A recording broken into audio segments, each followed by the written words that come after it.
Check, check, 1 2 1 2. What is going on, beautiful people? Welcome back. It is your boy Blue, and we are in Microsoft Flight Simulator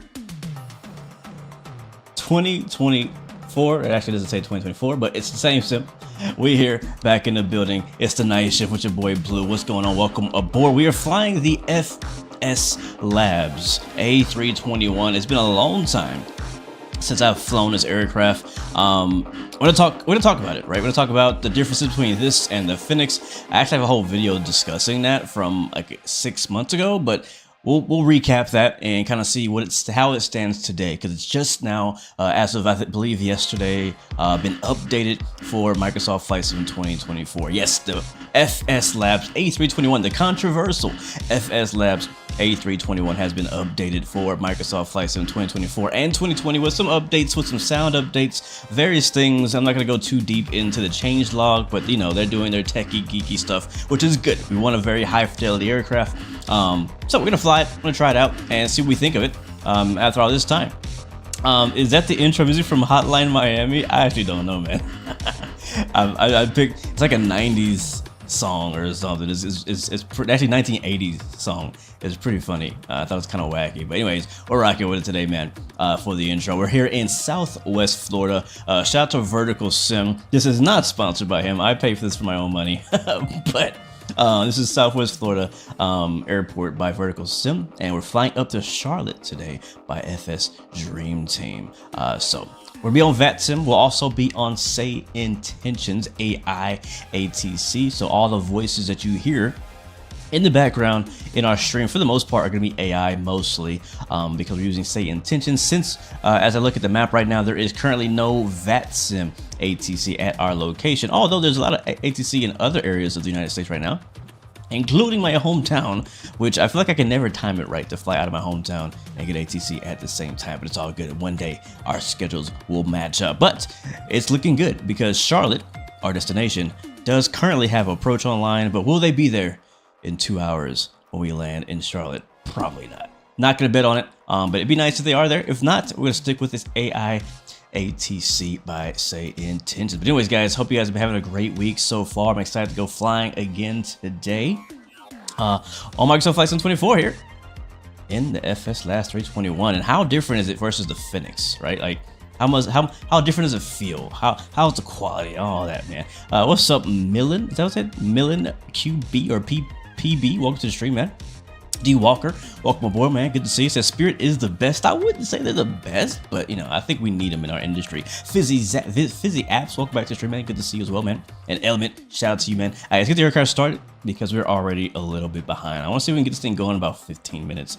Is that possible? I don't know. I think I talk too much in these streams to make that happen. We are live on YouTube and on TikTok today, so wherever you watch from, man, big shout out to you and thank you guys for joining us. God bless you. All right, let's hop into the flight deck of the 321. We'll bring the music down. I think we're gonna bring the music all the way off because they did say that the sounds have been updated, and I want to see.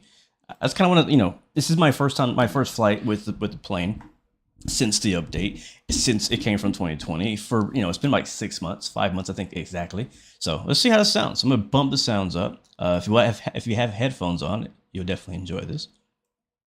If not, then take my word for it. All right, let's go. Battery 1, battery 2. And external power. Oh yeah. Much better. Much better. They had an audio glitch in the old version that just bothered me so bad. That's much nicer, smoother. I like that. All right, so we got our external power on. ADIRS 1, 2, and 3 are on. We'll go over here and get our...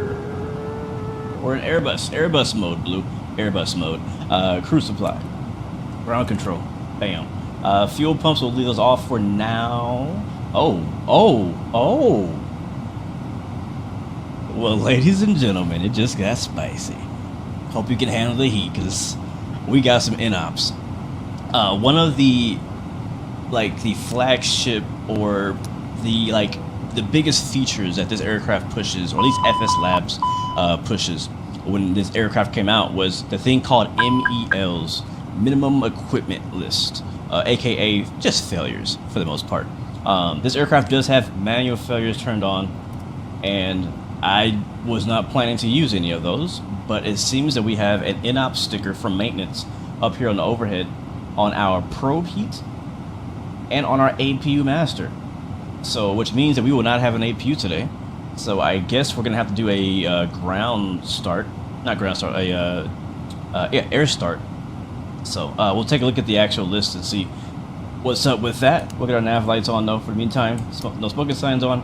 That shouldn't keep us from flying. I think that we should be able to fly without those systems. So, alright, that's interesting. Was not expecting that. Alright, welcome back to the FSLabs on the first flight. I can dig it. Alright, so let's get our passcode in here. And we'll go over to connections. And we got our GPU connected right now. Our chocks are on. We have preconditioned air turned on. What's up, Skyhawk 2? Welcome to the stream. That's a great name, Skyhawk 2. I love that, actually. I love that. Skyhawk 2. That's amazing. Let's get this on. I think I hit brightness, right? Yep.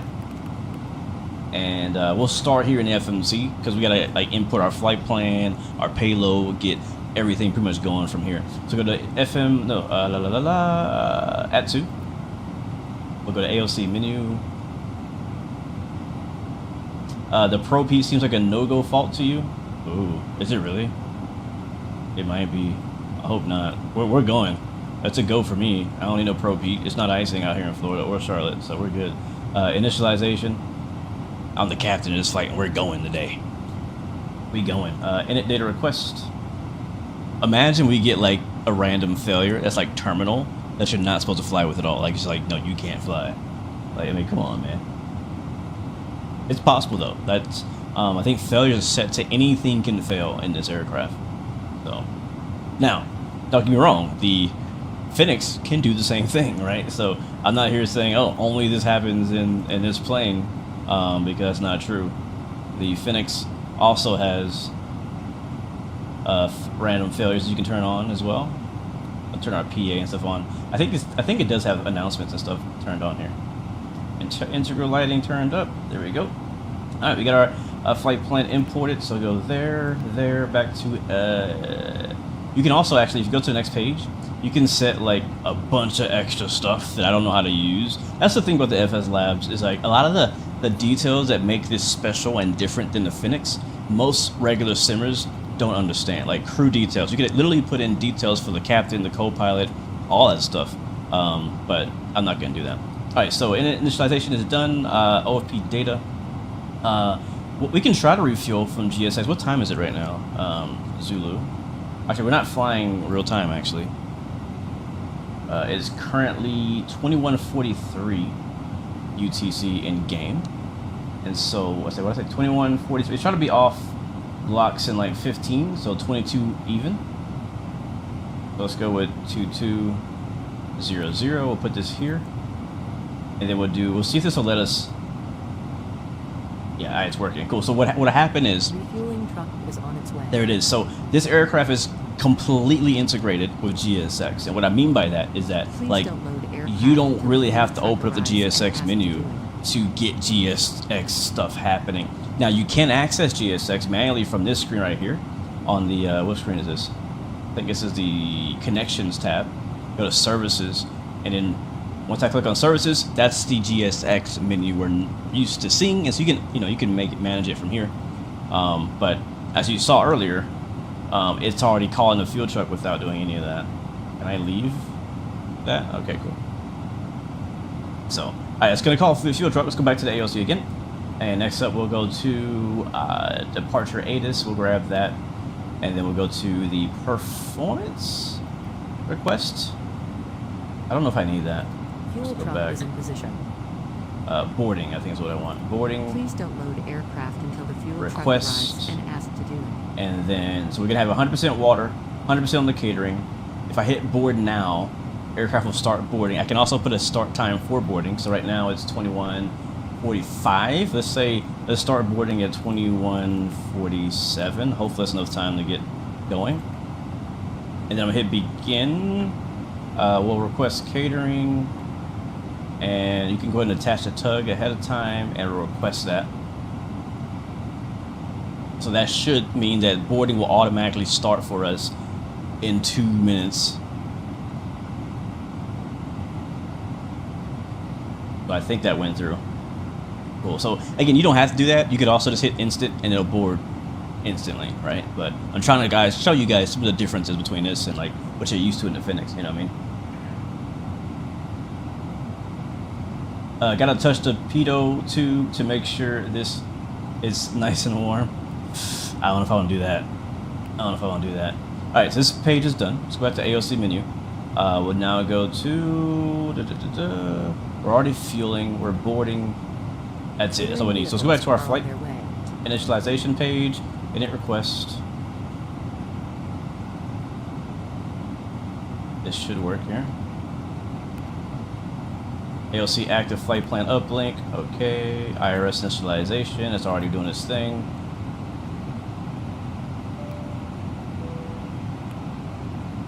Alright, RS. So I think this is good. I don't know. Not sure why it's still in orange. Our cost index is here. Our flight number is there. Our alternate, which is Greensboro GSO, that's there. So that's all good to go. Let's go back to flight plan in that case, and then we'll put in our flight plan. So for our flight plan, which is actually already plugged in, but we'll just put in our departure and stuff. So runway 24 for departure is what we're expecting. We'll click on RSW, departure, runway 24, and it's going to be the Seashell 7 departure via VYAP or VIAP. Go down here. VIAP is right there. We'll hit insert. That's done. While we're waiting for boarding, we'll go ahead and put the arrival in as well. Go to arrival. It's going to be the Stoker 4 arrival for runway 36 right in Charlotte, North Carolina. The ILS 36 right. And go down here. Down, Stoker 4 via checker. Transition. Insert that. That's good to go. We'll go ahead and scroll through here, check for discontinuities and breaks in the flight plan. And looks like we have a nice failure-free flight plan. All the way up into gate, we have this here. Let me check that out. Open my charts here. Oh, it's a stock car, not Stoker. Stock car. Oh, yeah, it makes more sense because Charlotte is like... Charlotte, actually, North Carolina is the capital of NASCAR and stock car racing, short track, and you know the mile-and-a-half track. So that makes sense. That didn't come to my, that didn't come to mind when I saw that. Let me load up my flight plan here from SimBrief via Navigraph charts so I can find out what we got going on. Take a look outside real quick. Oh yeah, there we go. We got Allegiant apparently. They're contracting Allegiant.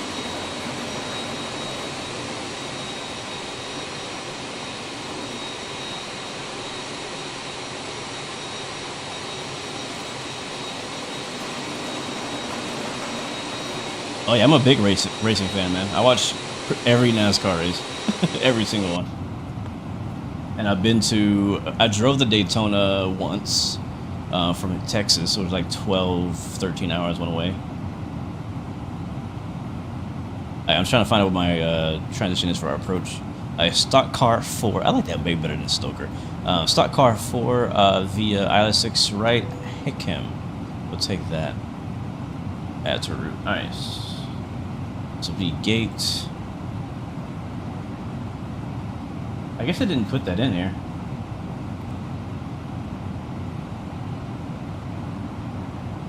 Here's via.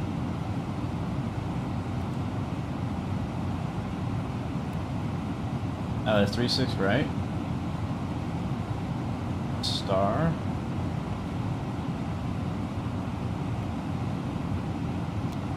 Where is it? It won't let me put the V in there. Alright, don't worry about it. It's already good. It's already good. What I'll just do is I'll go right here and I'll delete that discontinuity and we'll go straight in for the approach. So we'll delete the manual right here. Hit clear. On the manual, we'll hit clear and discontinuity.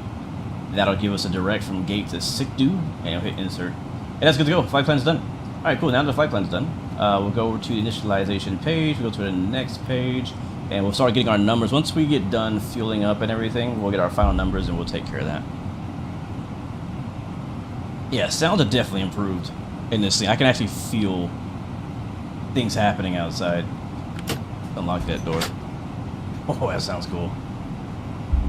I hope you guys are hearing this stuff. If you have bass, I just heard like a door shut in the back. I shouldn't say heard it. I'm feeling a door shut in the back. I have a butt kicker strapped on too. All right, cool. We're good to go on that one, and let's see what the weather is. Actually, let's get our ATC clearance real quick out of here. We're at Southwest Florida. Looks like ATIS is 12465. Let's pick that up. Let me know if you can hear that, Jack. Density altitude 1400 feet. Arriving and departing runway 6. Oh, there's Caution 6. bird activity. Advise on course heading, altitude, and if flight following is requested. Read back all runway Gotcha, and hold JT. short instructions. Advise on initial contact. You have information Romeo. I don't know why my Florida wind wing is not International working. Airport. Information Romeo. 0153 Zulu. Wind 205 and All right, we have 3. Romeo. Visibility. Over to clearance 132.075. We'll call up and get our clearance to Charlotte, North Carolina. All right, let's call up now. We are Spirit Wings 116, and it's gonna be IFR to Charlotte with Romeo. All right. Southwest Florida clearance, Spirit Wings 116, IFR to Charlotte with Romeo. I am working on that clearance. Stand by. All right, cool.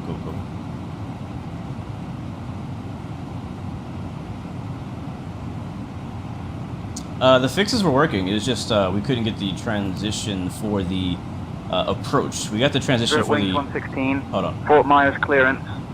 Cleared to Charlotte via the Seychelles 7 departure. Centers filed. Climb and maintain 4000.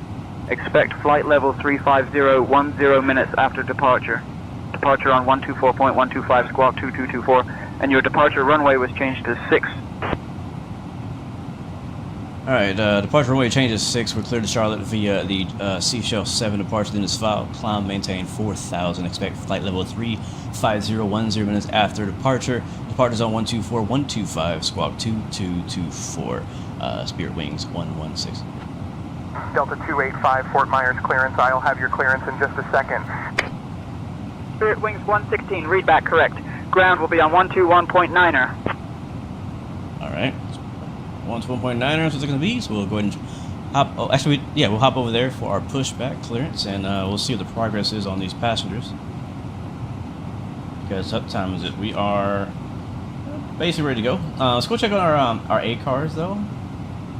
What's happening over here? Ladies and gentlemen, warm welcome aboard Spirit Airlines Flight GF Big, flying from beautiful KRS to the vibrant city of KCLT. We're thrilled to have you with us today. Please take your seats according to your boarding passes and stow your hand luggage in the overhead bins or under the seats in front of you. If you need any assistance, Let's go to the maintenance log here. don't hesitate to reach out to our director. We're here to make your journey as enjoyable as possible. Thank you. Alright, so we have aft cargo loading light. The light in the aft cargo bay, I guess, is out. But we're good. They know about it, and we have 119 days to fix it. Also, we have the left heat, windshield heat is in op. That expires in 9 days. Cat 3 single only if captain is pilot flying. No ops into known icing. Left windshield heat in op. Spares have been ordered, dispatched. Blah blah blah. Cat Charlie. All right, so we are clear to fly with that. We also have an APU in op that expires in 10 days. We have 10 days, or Spirit Airlines has 10 days to fix that. APU starter fault is in op. So we'll basically not use either of those systems. We checked the weather in Charlotte. Hopefully there's no icing, because basically it's saying that we can fly, we just can't fly into known icing conditions is the restriction we have on today's flight. Let's take a look. And I'll be honest, I do like this feature of this plane. I do wish Phoenix did something like this where it kind of told you right there in the aircraft. And it might have it, honestly, I just don't know. But is it worth paying the extra money for this, in my opinion. Let's see. 4064 is on the apron. So temperature in Charlotte is 72 degrees Fahrenheit. 4064, Fort Myers ground frequency change approved. Good day. So nowhere near freezing. And the air temp around is also above freezing too. So we're good. We're good on that. What's up, Carter Aviation? How do you get this aircraft? You can get it from the FSLabs website. It's like $70. And you get the A321 with a couple wing variants. You get the sharklets and the non-sharklets. That's what you basically get. We have this maintenance one here as well we can look at. And we can actually fix things. Like, you know, we can fix our engines. We can do all kind of stuff. But I'm not going to worry about that today. Let's take a look at takeoff here. And so we can get our takeoff. Can I see? We got winds calm, throttle flex, anti-ice will be off. Flap config will be 1+F. We can do optimum. Let's see what they tell us. Air conditioning will be on. It is a dry runway. That is correct. Let's calculate that. Oh wait, runway 6. Yep, and calculate. I gotta change that in the FMS too. Let me do that right now while I'm thinking about it. Alright, go here, flight plan. RSW, departures runway 6 now. And it looks like we can still do the same departure with this runway, which is good, which is good, which is good. Let's see, let's see, let's see. I'm gonna double check, make sure I can actually do this departure with from runway 6. Yeah, we can, because it's just vectors. It's a seashell. Yeah, we're good. Alright, so we'll hit insert. And we got that manual right there, so we'll go direct to seashell. Alright, cool. That's good. Let's get the right FMC up for first officer. Turn the brightness up, that's all we gotta do.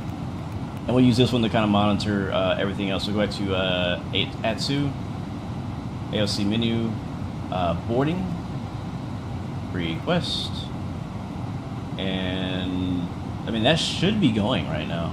Let's go check it out. We can actually look over here. Actually, before we do that, we got our info. So we got our V speeds 163 to 166. Config flaps 2.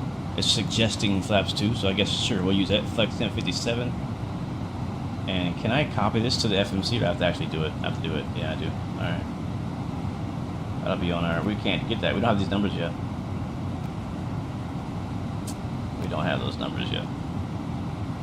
So let's take a look, see if we're done boarding. That'll be under connections and services. And I don't know. It doesn't really say. I think we're done. Yeah, I think we're done. There's nothing happening out here. Okay, yeah, there's nobody out here, so I guess we're done boarding. Let's do a prepare, pushback, and departure then.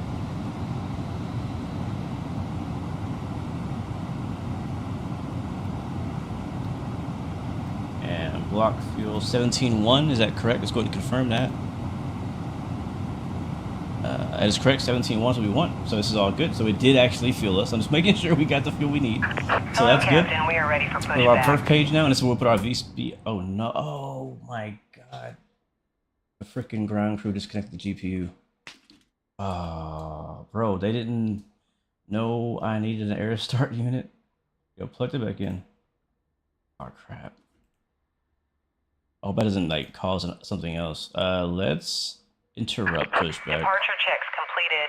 Bypass pin inserted. Give me the chocks back. Give me my GPU back. And we're gonna need PCA and ASU.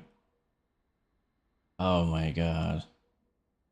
In real life, that's a massive mistake. You could actually fry the electronics or something like that. You can basically break the plane if you do that in real life. If you disconnect the GPU without turning on any, like an AP or anything like that. Not wanting to give me my GPU back. It must be gonna reset GSX. Let's restart it. And see if that gives me control over. Get the door shut. It won't let me click on GPU right now for some reason. I do need the GPU. That's something I need. Yeah, APU's in op right now. APU's in op. Bro, I need the GPU. I know, right? No, you're not even a signal, man. What's up, Steven? Welcome to the stream, bro. Chris, Dell, welcome aboard, man. What the heck? Why can't I get a GPU? Chocks are on, right? Let's see if I can request it from the FMC. I know you can do it from here too. Options, external controls, connect. There we go. So that's actually amazing. No Gear, you know exactly what that was. You know exactly what that was, No Gear. That's actually a cool feature. So that was the ground crew tapping on the bottom of the plane to say, hey, we're connecting, we're disconnecting the power. All right, there we go. Hopefully it didn't reset our everything. So we'll see. Sometimes when that happens, everything resets. Let's see if our flight plan's still in here. Okay, thank God. Alright, we'll check the MEL list again, make sure nothing else broke. Alright, so now we have a GPU. Alright, cool. I need ASU too. I need to go ahead and request that. I don't know why the EFB won't let me do it, so we'll do it from the MCDU. Huh. Uh-oh. Okay, maybe we're just doing self-test. Let's wait till self-test is done, because I can't get... Oh no. Chat, it might have just got worse. Don't be banging on my airplane, bro. We used to bang on the bottom of these airplanes, bro. We used to bang on them. Let's see, we got some more messages. Ground service required, I know that. Why can't I get this screen on? Is it broken? Oh, okay, there it is, it's starting up. So it shut off, I had to click and hold it to get to start up. I remember the very first time I flew to FSLabs, back when it came out, I was like, why my MCDUs not working? And it's like, because they actually simulate you having to actually like turn them on. We'll see if this actually works here. Okay, there we go. Alright, cool. So, go to options. We'll go over to external controls. We're gonna get the... There should be an option for air... Uh-oh. Bro, you gotta have an air starter. You can't give me an in-op APU and no air starter. Why can't I get an air starter? Boarding available, GPU available. What the heck? Yeah, I need, like, we can't go anywhere without an air start. We don't have an APU. Disconnect ground AC. Oh, maybe that's what it is. Let's see. Yep, you're right. Thank you, V1. Shout out to V1 in chat, the Airbus expert. Now, why can't I have both? Because in real life, I know for a fact I've done many air starts as a ground crew member. We had both plugged in. Oh well, doesn't matter. Let's see. Alright, so let's go check here and see if we can request it here or not. Probably not. Air starter is connect. Yeah, so it will not let me connect both the air start and the preconditioned air. I don't know why they made a decision, but whatever. So, alright, we've already gotten our clearance, RFR clearance. We are ready for push and start. So we'll go ahead and request that with ATC and let them know that we will be doing a ground start. So we'll do that right now. Southwest Florida ground, Spirit Wings 116, ready for push back. We will need to do a ground start. Alright, we go to my notes. I have notes for ground starts because there's a certain way you do it. 160, Fort Myers ground, pushback approved, tail southeast, start engines at your discretion. Pushback approved, tail southeast. We'll start engines at our discretion. Spirit Wings 116. Pretty sure. They say southeast or northeast? I think it's southeast. Let's see, air start. Been a while since I've done one. I love doing air starts. It's funny that this happened. I was considering doing this on purpose today, but I didn't have to now. I didn't have to. Alright, Airbus. Alright, doors are off shut. We might do a single. No, we don't need to do a single engine taxi. We need to do both engines. Start up anyways. Is it in here? Here it is, I got it. Alright, cool. Alright, let's get out of here, guys. Beacon light on. Fuel pumps all gonna come on. And I believe that's it for that. Make sure the APU bleed and packs are indeed off. If bleeds obviously off because it doesn't even work. Engine 1 bleed off. Engine 2 bleed off, and we'll get the cross one open, which is there. And then air side lumen is connected, GPU is connected, and that's it, I think. V1, am I in the right direction here? Alright, so now we just basically start the engine like normal. We do need to check though, make sure we have at least, I believe, 30 psi of pressure. Where do I see that? On the engine page? That's 0. So here's is it always giving me the air I need? Do I have to request them to run it up or whatever? Skyhawk, 1723 It's the AP page? Taxi to the hangars. Skyhawk 23 Delta, taxi to the hangars via Alpha 5. No. Alpha 5 to the hangars, Skyhawk 2 Delta Bravo. I can't remember what page shows me the info I need. Is it bleed? Might be bleed. 15 Celsius. Nope. Engine. Let's just attempt to start and see if it works. Alright, starting, let's see, the gate's on the left, which means they will probably hook up the air start from the right. I'm not sure if is that modeled? Can I see that? No, there's no air start out here. It'd be cool if it was. Alright, so probably on the right, which means we'll start the left engine first, so. Starting 1.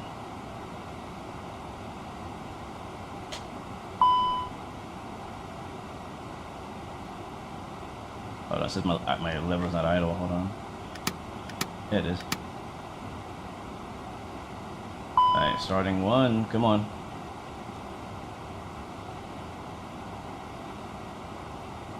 It is idle. Oh, here we go. Into rotation. Oh, we got an air start, chat. We got an air start.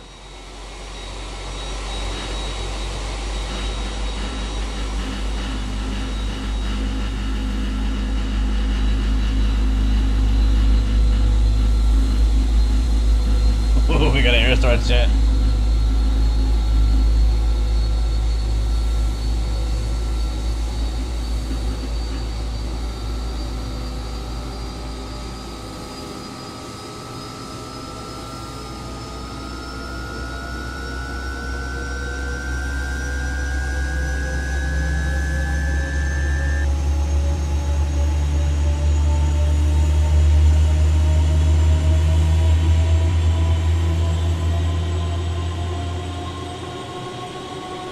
Yeah, buddy.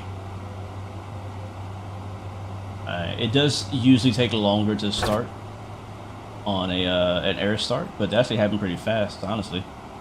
That actually happened really fast. All right, cool. So we can, we're good. We're good to go there. We got that set up, and now we just push back, and then after we push back, we'll start the next engine.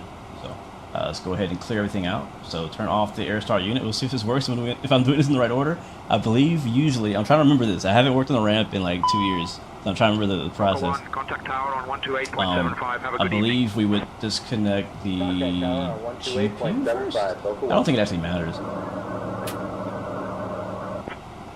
Yep, okay, that disconnected as well. Chalk can go away.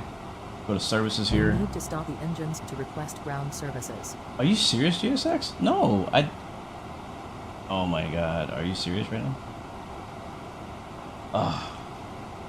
Hold on, let's see if we can get around that. Because GSX doesn't like my engine to start it. Oh man, loopholes, chat. Loopholes. Alright, let's go to MCU menu. I think it's on an ATSU, I believe.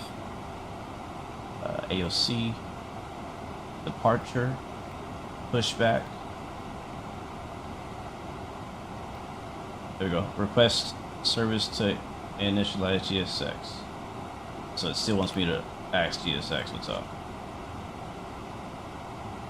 GSX is dead to me. We're gonna have to go around it. We're gonna have to like reverse out of here, which I really don't want to do. To stop the engines to request ground All services. right. Yeah.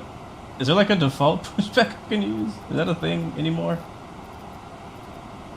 I I just need to go backwards for a little bit. That's all.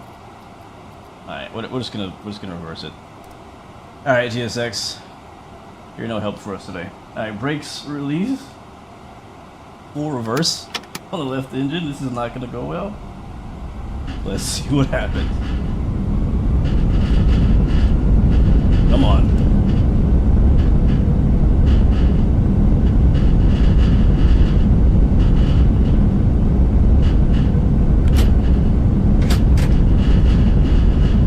That's not enough power.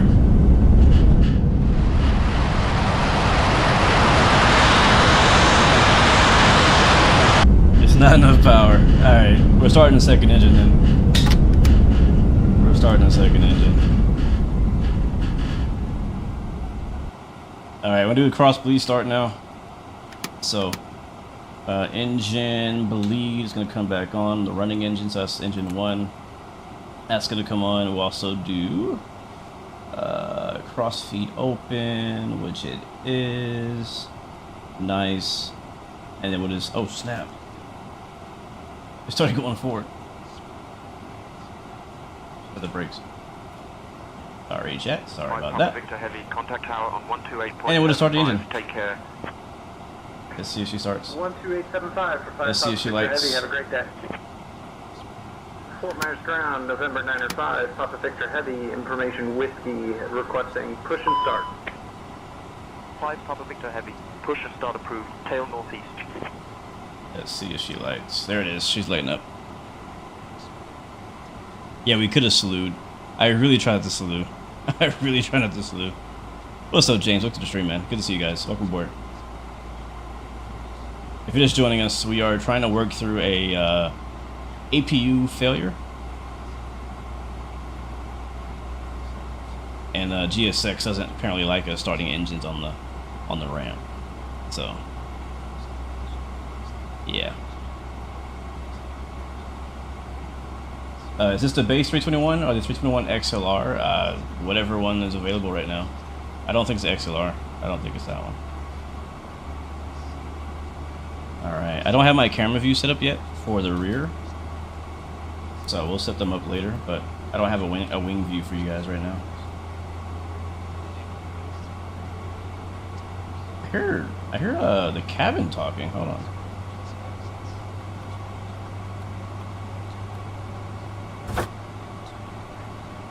Can't turn it up too much. Alright, sounds like we have a good start on 2. Yep, says avail. Good to go. Alright, we'll get the packs on. Engine bleed on. Cross feeds auto. And we're ready to push. Alright, let's try this again.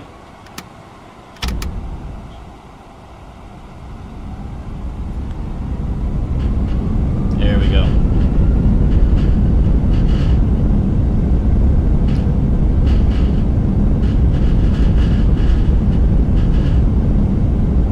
Alright, we go nose to our right.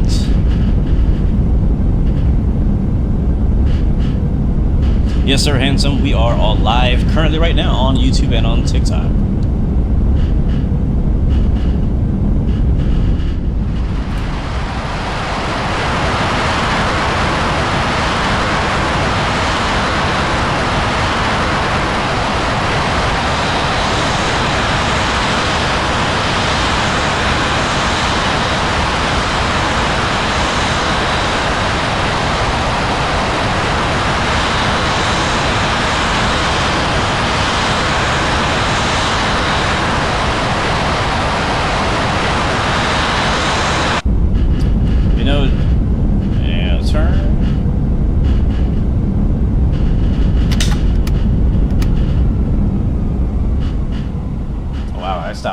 That works. We'll stop right there. Alright, flaps down. Let's finish. I'll get out of here, guys. Pull is up. Proximity warning system. System 2. Door is locked. Flaps are down. 1. Transponder. Auto. TARA 2224. Let's get this one back on flight plan. Well, actually, we'll do it on init page. Perf. Oh, I didn't put my V speeds? Oh my god. We're so distracted by the air start. Look at that. Take off. Flaps 2. So set that. And it's gonna be, I guess, up 3.3. So flaps 2 / up 3.3. Oh no, no, don't do that. Are you... Chat, I need help. Help. My camera broke. Anybody know it? Anybody? Has this happened to anybody before? Like, I'm not pressing anything to move the camera. It just keeps flying forward. Look at that. It just won't stop going.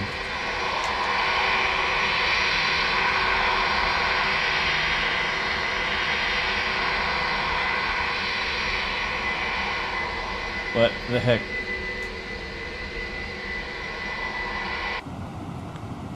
Pause and unpause? Okay.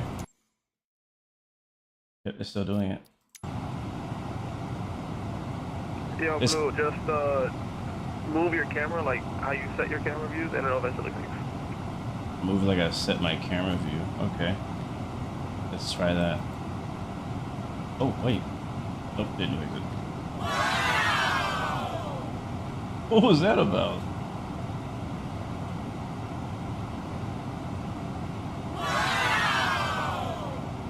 Who was screaming?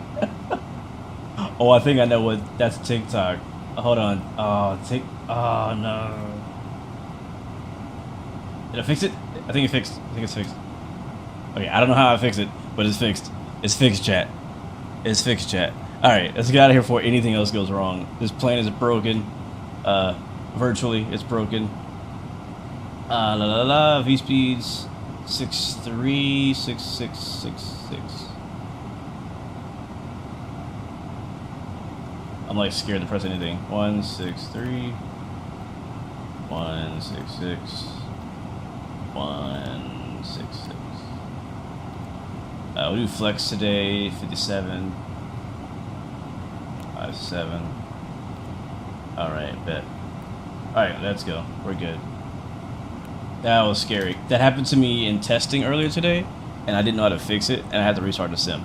So I was like, no, I am not restarting the sim. All right, let's call for taxi. Where are we at again? Yeah. Southwest Florida, ground, Spirit Wings 116, ready to taxi with Romeo. Oh my God, that was scary. Very scary. Spirit Wings 116, taxi to runway 6 via Golf 2, Foxtrot 1, contact tower on 128.75 when ready for departure.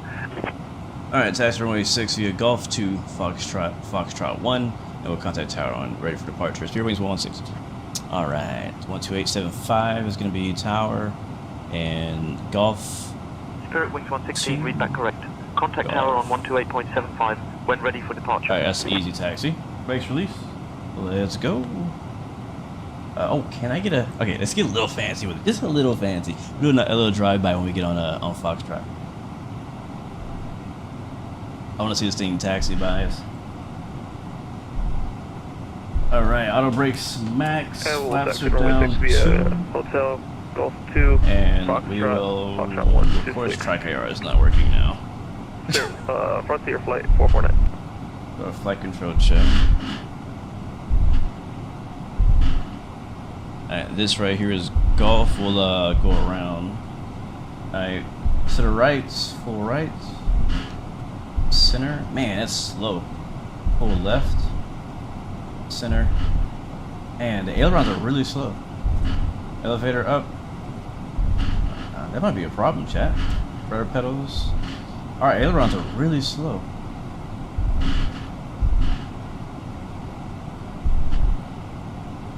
Like when I do the flight control check, like the going left to right in the ailerons is really, really slow.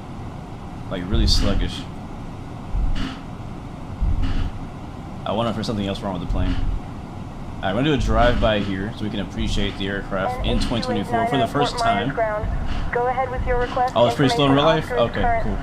Good. Alright, hold on guys, we'll do a real quick drive-by here. 289er Alpha is a Hyper Warrior on the north ramp. We don't have requesting departure. we don't have at chase plane on 24 yet, 3500 sadly, so feet. this is gonna have to do. We have information Oscar on board. This is gonna have to do. Piper 89er A, before you can fly IFR, you'll need to have your SimBrief username set up, and you'll need to file your IFR flight plan on SimBrief. SimBrief is free. Enter your SimBrief username in the app settings. If you'd like to fly VFR, just let me know. Alright, let's go. Oh, this could be dope. Alright, this button. And then let's see if this works. Yep, there we go. Oh, look at that. Spirit Wings A321. It's now turned into a plane spotting live stream. We're at Southwest Florida. At runway 6. Here in the evening time. Watching Spirit Wings A321 flying from Southwest Florida to Charlotte. With the, I believe those are the IAE engines, right?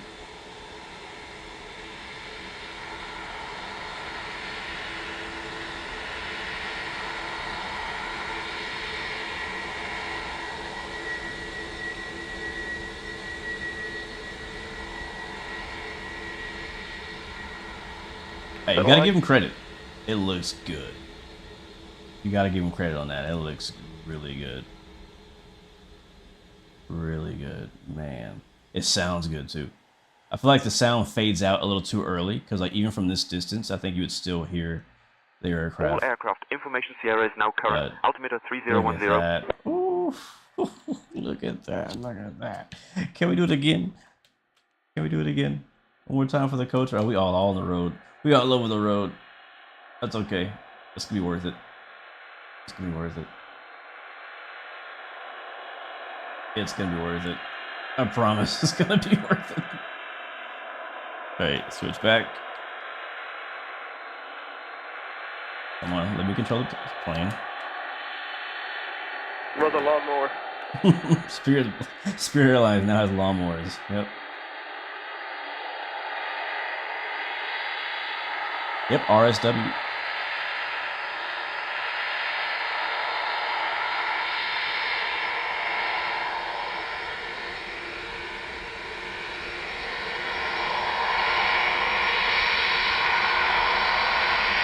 Spirit Wings 116, contact tower on 128.75. Have a good evening.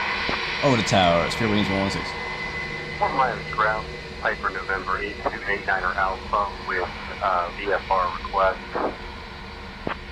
Oh, baby. N8289er of Fort Myers ground. Are meals included this flight? Absolutely not. This is Spirit. Spirit. Ain't nothing free. And you'll need to file your Ain't IFR nothing flight free. plan on SimBrief. SimBrief is free. Enter your SimBrief username Ain't in the nothing app free. What you settings. think this is, If Delta? you'd like to fly VFR, just let me know. Alright. Myers ground. Hey, stop messing around and get off the ground. 89er Alpha is flying ESR today. Over the tower. Piper 89er, I'll pass your message. Hey, I can't flight sim without appreciating, like, the aviation lover aspect of it. You know what I'm saying? Alright. Southwest Florida. Yeah, that's who you are. Ready for departure. Holding short, runway 6. Spirit Wings 116. Yeah, that was super rusty on that. Get lights on. Spirit Wings 116, Fort Myers Tower, runway 6, winds 330 at 3. RNAV Seashell cleared for takeoff. RNAV Seashell, clear for takeoff runway 6. Spirit Wings 116. Alright, and lights are on.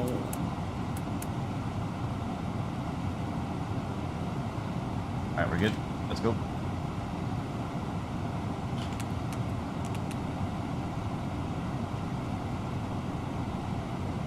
Hope we didn't forget anything. Okay, it's too late now. What's up, I Bully Furries? Welcome to the stream, man. Yes, this is the FSLabs A321 we're flying today. Giving it another shot. It is now updated on Microsoft Flight Sim 2024 for free update for those who already own it for 2020.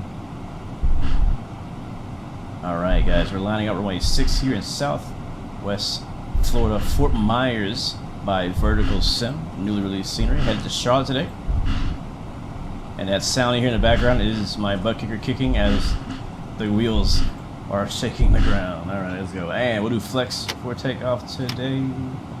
Here it is, flex. Power set, and we are rolling.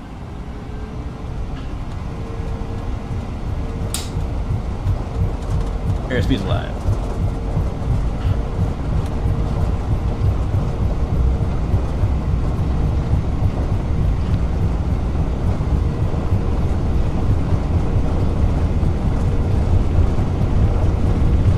Line up and wait runway 6, from dear flight, forward. 5 Papa Victor, contact departure on 124.125. 14125, 5 Papa Victor. Ground on 121.9 for Delta 1051.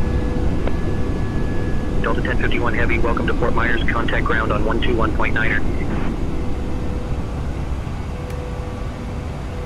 Alright, R now Chelsea, it's to the left. Lever climb. Spirit Wings 116, contact departure on 124.125. Over to departure, Spirit Wings 116.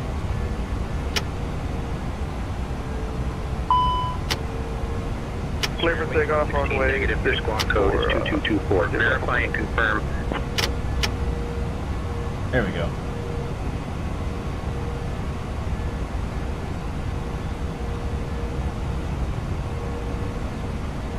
Alright, direct seashell.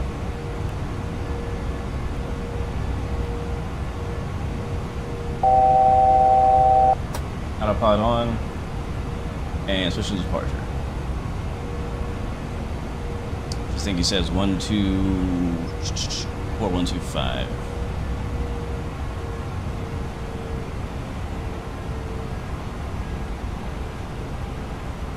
Departure. Spirit Wings 116, 4,000. I know. Spirit Wings 116, Fort Myers, departure, radar contact. Yeah, we're late on the flaps. That's why we got an overspeed warning. Alright, we're level at 4,000 feet. About 250 knots. We're on track. RNAV to Seashell, continuing via the departure, which will climb us all the way up to 35,000, our final cruise altitude. Right now, we'll stay here and enjoy the view. I gotta reset the view though, so hold on.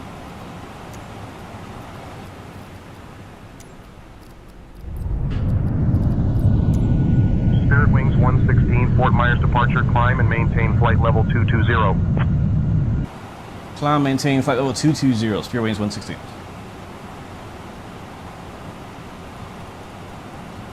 Alright, 220. Spirit Wings 116, unable to climb to 5,220. Climb and maintain flight level 220. Up to flight level 220, Spirit Wings 116. Alright, over the clouds we go.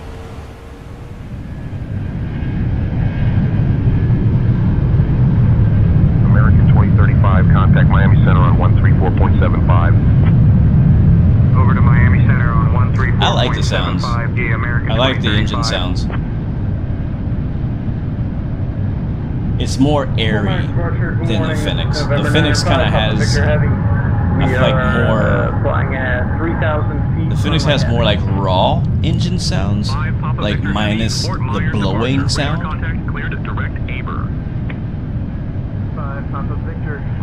But yeah.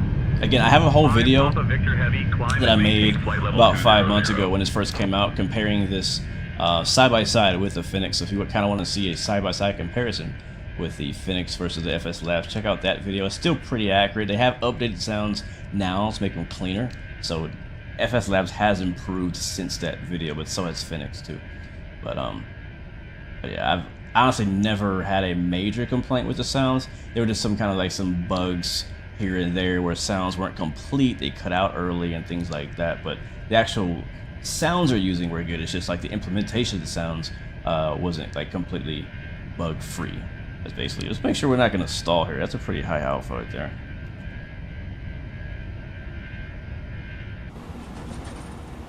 Yeah, we're good. Alright, there's 10,000 feet. Now let's come off.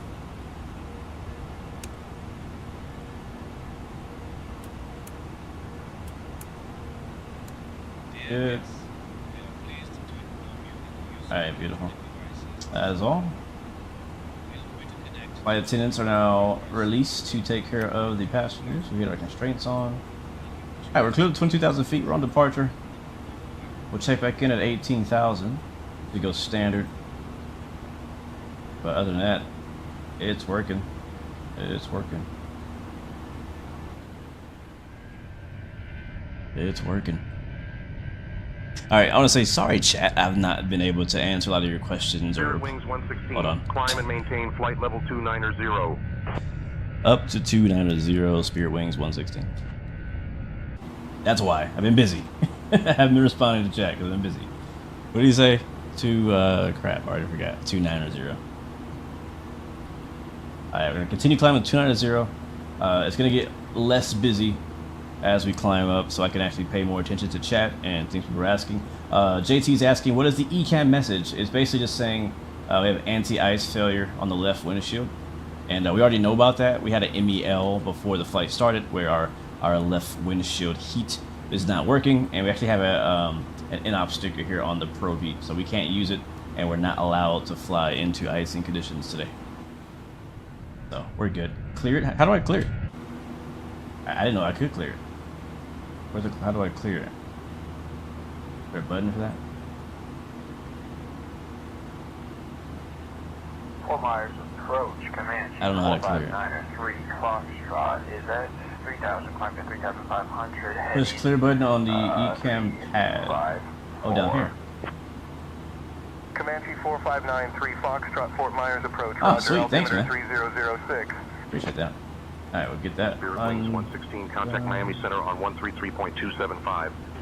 Over Miami Center, 133.275, Spirit Wings 116. Alright, 133.275.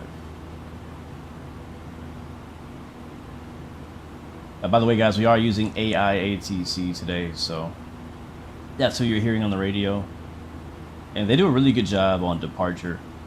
Its weakness is kind of the descending arrival approach phase. Like that whole area is kind of muddy. Sometimes it works, sometimes it doesn't. But alright, there's 18,000. Standard on the left and standard on the right. Beautiful. Alright, cool. Cool. One more time, back outside.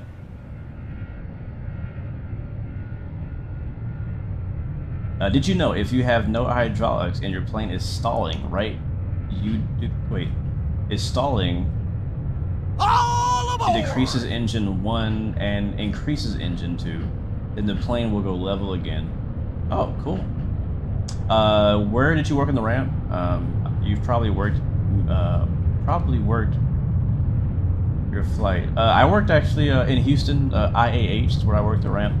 I mainly did Frontier flights, but I also did some Delta flights in Houston. Miami Center, American I also did. 17,000. I also traveled to other cities and did the ramp there too. For as what do you call it again when you travel for work? I always forget the term, but I did the ramp over in Providence, Rhode Island, which is where we're going for Flight Sim Expo in a few weeks. So looking forward to going back to that airport. I might actually know some people there from the ramp. We'll see. I also worked at, what was that? At some kind of like no-name places. Albuquerque. I did Albuquerque. I did JetBlue and JetBlue, Delta, and Frontier at Albuquerque. I did. Man, where else did I go? I went somewhere in Wisconsin. Madison? Is that Wisconsin?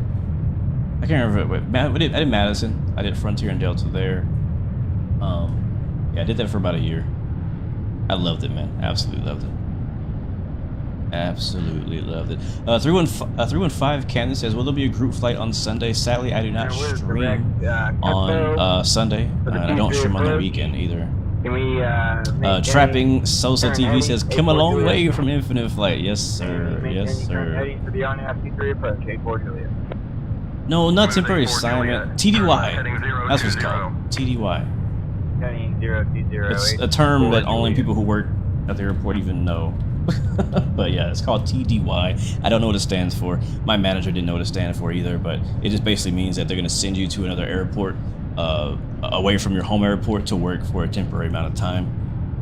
And usually I would go for about a week or so, and I would work on the ramp for a week. And sometimes it'd be as little as like a day or two, but it paid really nice. I like to travel and see other airports and get access to the ramp at other airports. I always thought that was really cool because every airport is kind of designed differently. The way that their baggage claim is different, the security is a little different. Like everything's like different at every airport, and so it's really cool for me to see Just kind of the airport ops at different airports. So I really enjoyed that part of the job. Temporary duty. Oh, that makes sense. You have 208 hours in X-plane. Nice. What do you fly most? What do you fly most? I never knew that. Temporary duty. That makes sense. TDY. That makes sense. Yeah, I had no idea. Neither me or anybody I work with knew what TDY meant. We just knew it meant we're leaving and going somewhere with a free hotel and free food for a few days and a free flight. That's how much we knew. How long's the top of the descent? Well, we just got in the air, and we are still climbing, so we're not even at cruise yet. But flight time is expected to be around 1:50, so we got probably about an hour, a little more than an hour to go right now. So, but yeah, man, FSLabs 8. So this is what I wanted to name today's stream. Listen, this is what I wanted to name today's stream, and I decided not to. I just thought it was too long of a title. And that is FSLabs A321 on 2024 before PMDG's 737. I'm gonna keep giving PMDG a hard time, bro. I'm gonna keep giving them a hard time. Like, that plane should have been out, man. Let's talk about it, chat. Let's talk about it. How many of you guys in chat want to see the PMDG 737 in Microsoft 2024? Let's talk about it. Why hasn't it happened yet? Why isn't that Phoenix got it done? Why isn't that FSLabs somehow got it done? Of all people, FSLabs. We got who else? And almost that's all we're missing, man. That's all we're missing, man. I saw their video that Rendazzo posted. I think it was last week, kind of explaining why it's taking so long and why they haven't, you know, released it for 2024 yet. Yeah, so that's it, Captain. That's the exact answer. The reason why it's taking so long is because they're basically redoing the plane again. And this is what I think about that. I think that what they should have done. Now, it's not my business, it's not my company, and I also feel like there's some strategy being played here. I think there's some strategy being played here. And me and XP been talking about it. I think there's some strategy being played here, but I'll tell you in a bit. But what I think is that they should have gave us the current PMDG 737, like, because CST Gaming was streaming the PMDG earlier today. How he did it, I don't know. I've not looked into how it works, but people have figured out, the community have figured out how to get the PMDG working in 2024. A few people, right? It's probably not perfect, but it's working. And so my point is, it's got to be some bare minimum amount of changes to make it just work in 2024. We're not asking for all the crazy features like, you know, opening cargo doors by hand or flags and remove before flight stuff. We just want a working aircraft in 2024. That's all we're asking for, right? Now, again, I'm not a programmer. I could be, actually, I know I'm way up over my head on this discussion as far as that, but I'm just gonna tell you as a simmer, as a customer, as a user, how I'm feeling, and until they make me believe otherwise, this is what I believe. And so, why not focus on giving us a working 737, right? And then, while we have this bare bones minimum working 737 in 2024, work on your new revamp of the 737. Like, that makes sense, chat? Am I off on this? Why not give us a working version, and then in the meantime, work on the, what I Builds likes to call it, the enhanced version, where it actually has all of the benefits of Microsoft Flight Sim 2024. It has all the features of Microsoft Flight Sim 2024. I think I Builds, honestly, in my opinion, is doing a great job at this right now. I know I shouldn't compare different devs, but like I Builds, they released their A300, right, for 2024, just working. It didn't have any of the 2024 features. It just was flyable. It just worked, right? And then, was it a few weeks or a month later, whatever it was, they then released the enhanced A300, which you do have to pay an upgrade fee, but that enhanced one included, you know, all of the Microsoft 2024 enhanced, cool, updated, modern features, right? And some people bought it, some people didn't. But the cool thing is that either way, you get to fly the plane. I had no problem paying whatever the upgrade fee was for the enhanced one, because I saw value in it, right? And I wouldn't mind doing the same thing for PMDG. If PMDG said, hey guys, like, we're gonna give you a working version, we found out why it can't just be transferred, we'll give you a working version so you guys can start flying our products now, and then give us a month or two to work through getting it like enhanced and better for 2024, and then when that comes out, sadly we're gonna have to charge you, you know, an upgrade fee for it. I'm like, all right, as long as it's a reasonable amount, okay, fine, that's fine. But I think, and I'm gonna read what you guys are saying in chat here in a second. What I think is that the reason they're doing it, and it's just completely speculation, is that they don't think people are gonna buy the upgrade fee if we had a working version already, which I think is true. I think many of us probably like, you know, I already have a working PMDG 737. Why should I pay the upgrade fee now to upgrade to get a few fancy little shiny features, right? So I think they're probably, because they haven't confirmed if this is going to be a free upgrade. They just said we're working on redoing our outdated model. So I think they're going to probably try to charge us for this, whatever they're doing to the plane right now, and it still sounds like it's really far out.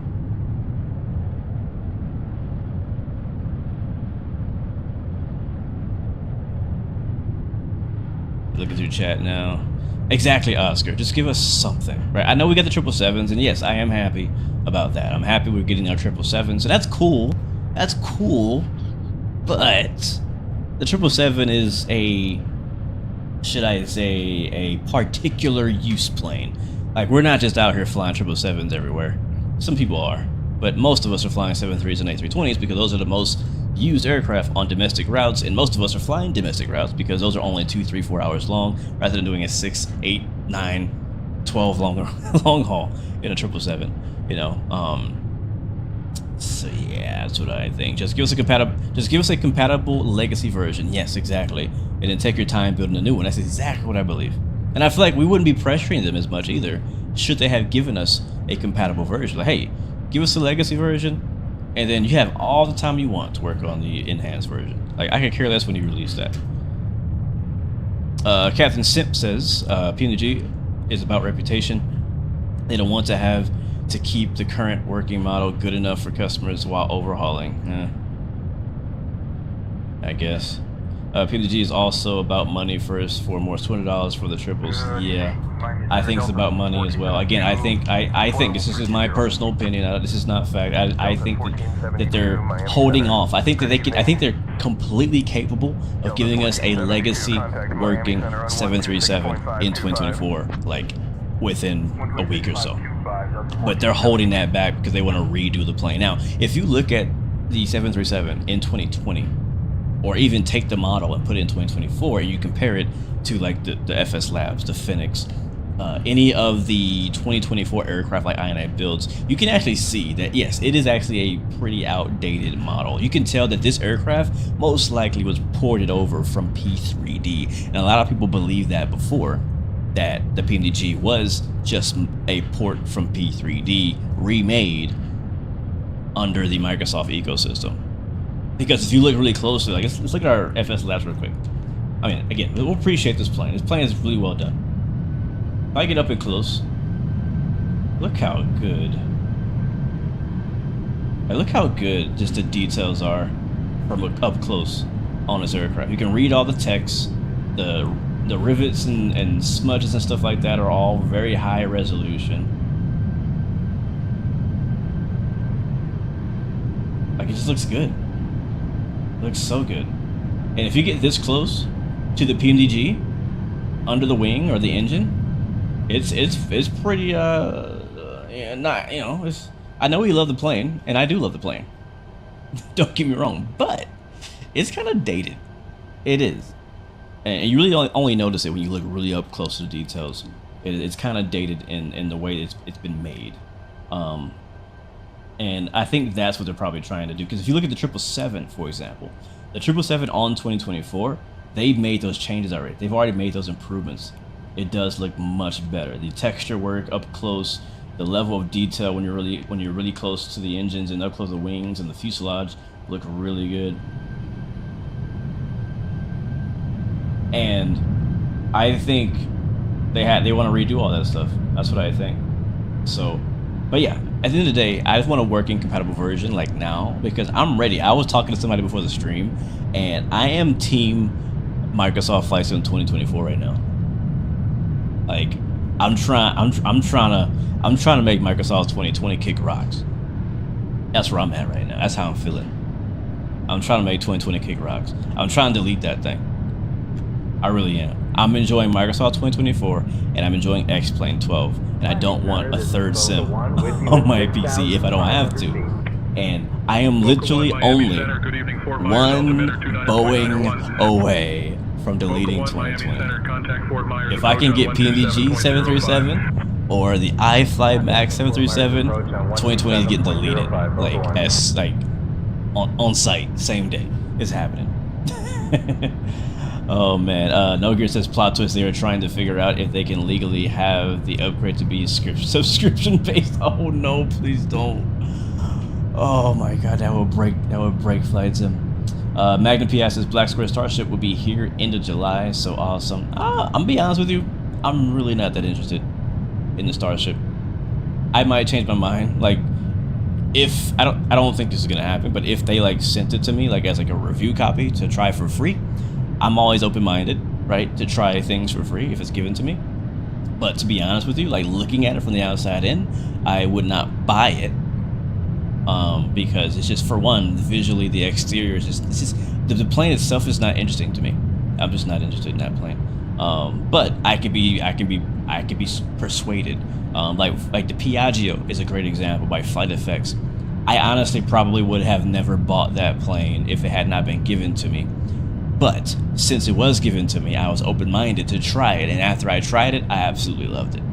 And that's the honest truth. And I'm not saying I love it because they gave it to me. I'm saying I love it because I actually love it. Like, I opened my mind to doing it, but I didn't have to open my wallet to give it a chance. And so, yeah, I love it. I will still recommend it today. I still think it's ugly and weird looking, but I enjoy flying it, and the interior is so nice that it's enjoyable to fly. But that's kind of how I feel about the Starship. I think it's a super weird plane. I love Black Square. I wish they would make something I actually want. But, you know, I'm like, all right, get this out of the way, and then go back and fix your other stuff, please. What's up, Jane Spirit? Are you flying to anywhere today? No, we're just gonna cruise until we run out of fuel, and then find a lake to land on, James. No, I was kidding. We're gonna go to Charlotte, North Carolina. That's where we're headed today, man. We are, take a look at the Volanta map here and see how far out we are. We're currently flying over Central Florida. We took off out of Southwest Florida, Fort Myers, and we're headed, yeah, we're still in Florida. We'll be here in Florida for a minute. We are 54 minutes, though, out from our destination. We got Element, by the way, flying along with us behind us. So shout out to Element, flying in the Frontier Wings, or Frontier Flight, A321. I think he's flying Phoenix, most likely. Frontier Flight 449er. Florida 119.9 parade with Papa. Minus Center Delta 313. Roger Wilson says, this is a random question, but does it take skill to learn? Could you really fly an actual plane from this?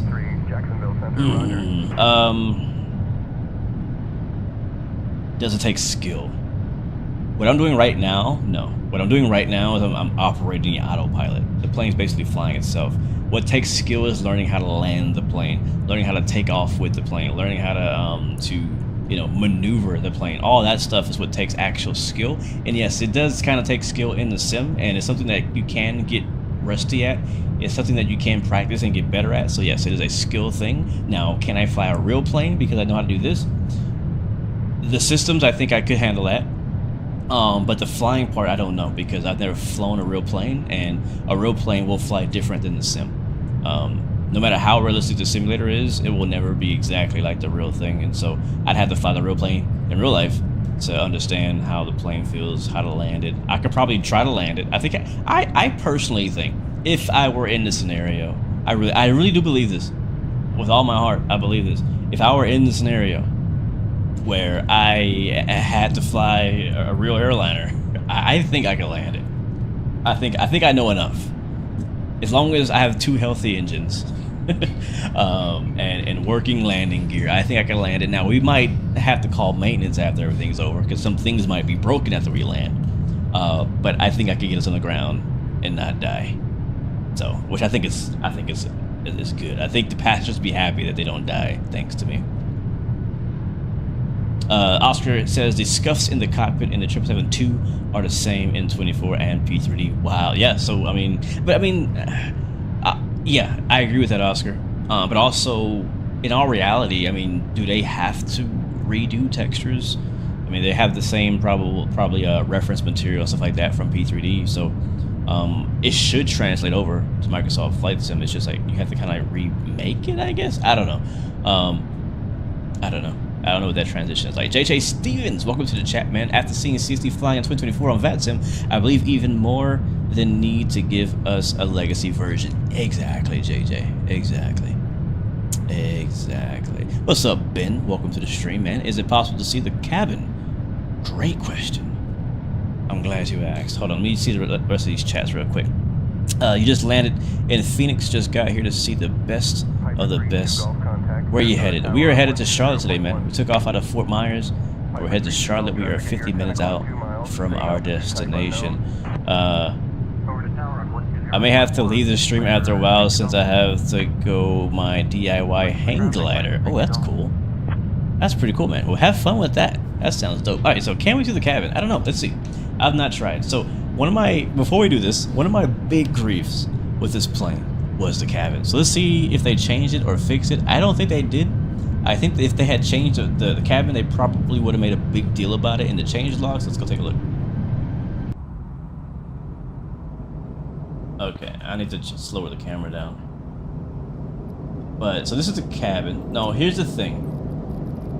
It's always had a cabin from the exterior view and the drone view. But the issue I have with the plane is that it did not have a cabin from the first person view, which I want to see if that is still true. So right now we're in drone camera view, and we can kind of go through the cabin. It looks okay. I mean, again, I'm not really super picky having an extremely high detail cabin, but I do want the option to at least go back here and, you know, mess around or whatever, right? Make my camera views, this and that. I can rotate the camera around. AJ says no official cabin yet. Copy. Consistency says I'll take a ginger ale. I got you, man. I got you. Matter of fact, let me see if I can ask the flight attendant to get you a ginger ale. Hold on a second, man. Hold on a second. Let me see if I can ask her. Hey, can I get a ginger ale? Is that working? I think it's working. Let's see if it works. I can't help with that. I'm only handling the comms. Oh, that's the wrong person. Hey, can I get a ginger ale? Is the right button? That's the wrong button. Hey, can I get a ginger ale? Consistency is asking. Sure thing, Captain.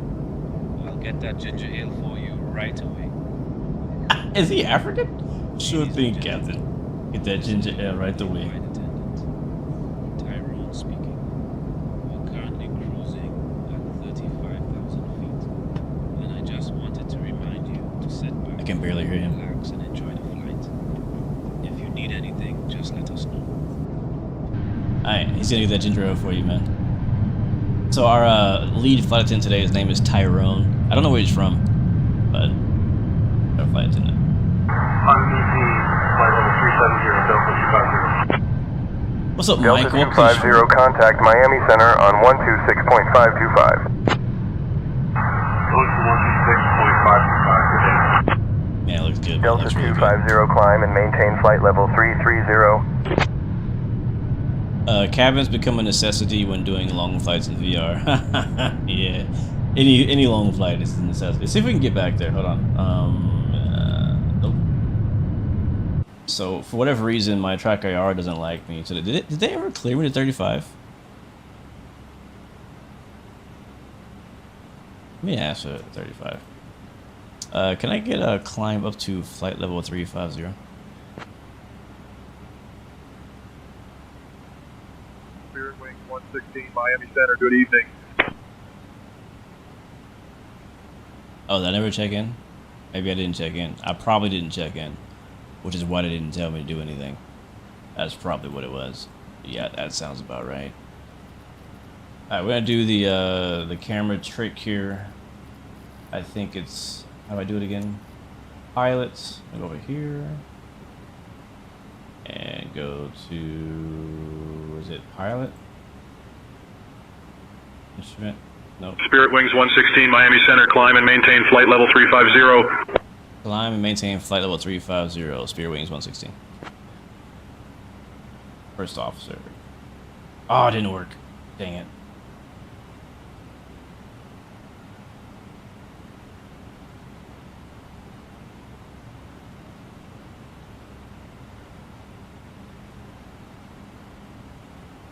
Didn't work. Oh man. There's a trick where you can get out of the cockpit, but it's not working. And my track IR is not working, which is my backup trick for that.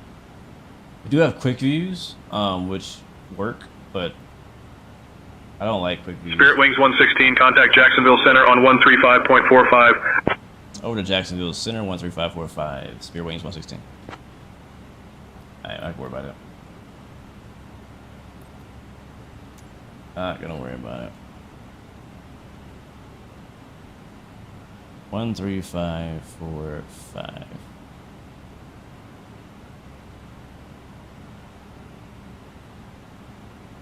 One, 3, 5, 4.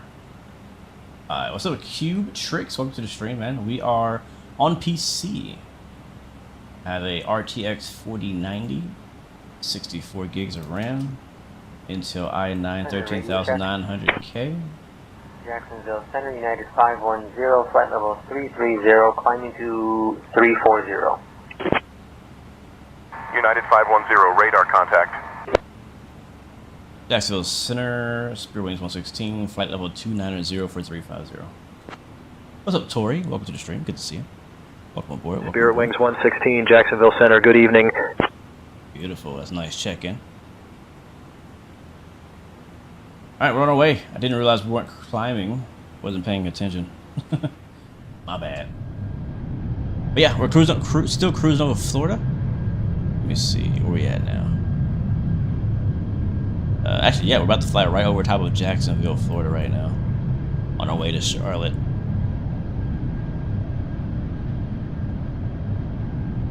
Yeah, I mean, the FSLabs, visually, they did a good job with it, I think. The cabin, not so much, but everything else, visually, I think it's good. It's on point. Sounds are good. They're on point. You know, it's pretty close neck and neck as far as quality right now with Phoenix. If you don't own an A321 or an Airbus on Microsoft Flight Sim 24 yet, if you were to buy the FSLabs, I think that you would love it and enjoy it. But I still stand by what I said 5 months ago when this first came out, and I think that it is much more worth it to get the Phoenix than the FSLabs at this point. Now, I really hope that FSLabs follows up with the A321 Neo. If they do that before Phoenix does, I am all aboard. You know what I mean? I still want Phoenix to do it. I think they will, but you know, I don't know what's taking so long. Gordo, you're going into the same plane, the 20 to Puerto Rico. Nice. Yeah, I really want to fly to Puerto Rico, and the issue is that like all the flights are like 3 hours getting to Puerto Rico. Like if I flew to Puerto Rico, I'd either fly from like somewhere in Florida, most likely, you know, Fort Lauderdale, Orlando, Miami, any of those places is usually where I would want to leave from to get to Puerto Rico. Traffic. What the heck?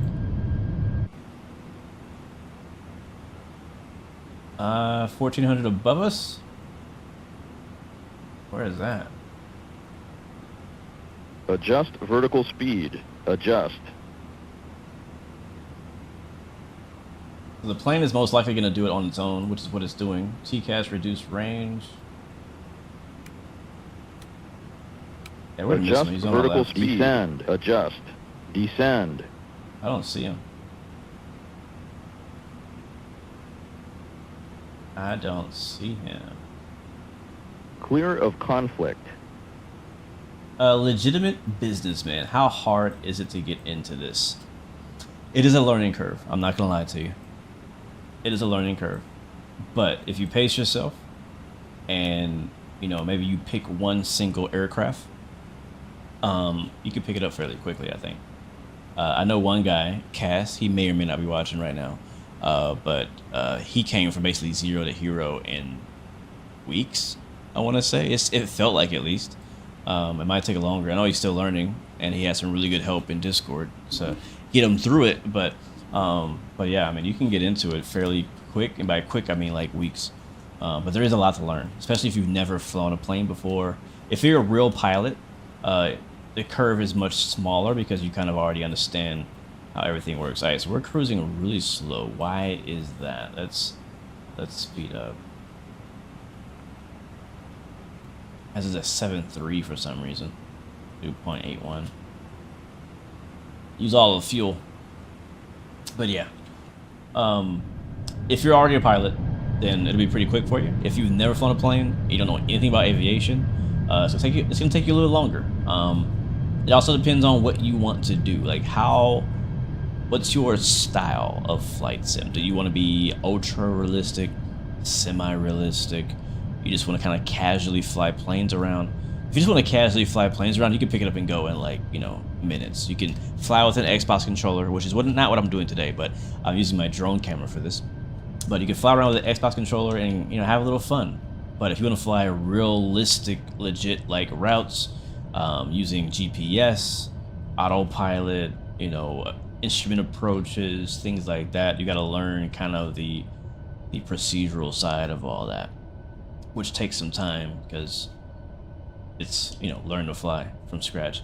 And then there's also talking to ATC, which is not a requirement in Microsoft Flight Sim or any flight sim. It's kind of an optional thing you can add to your flight sim. You could always turn on ATC and talk to ATC should you want to do that, but you don't have to do that. For me, I like doing ATC because it's much more enjoyable to fly with ATC rather than not with it.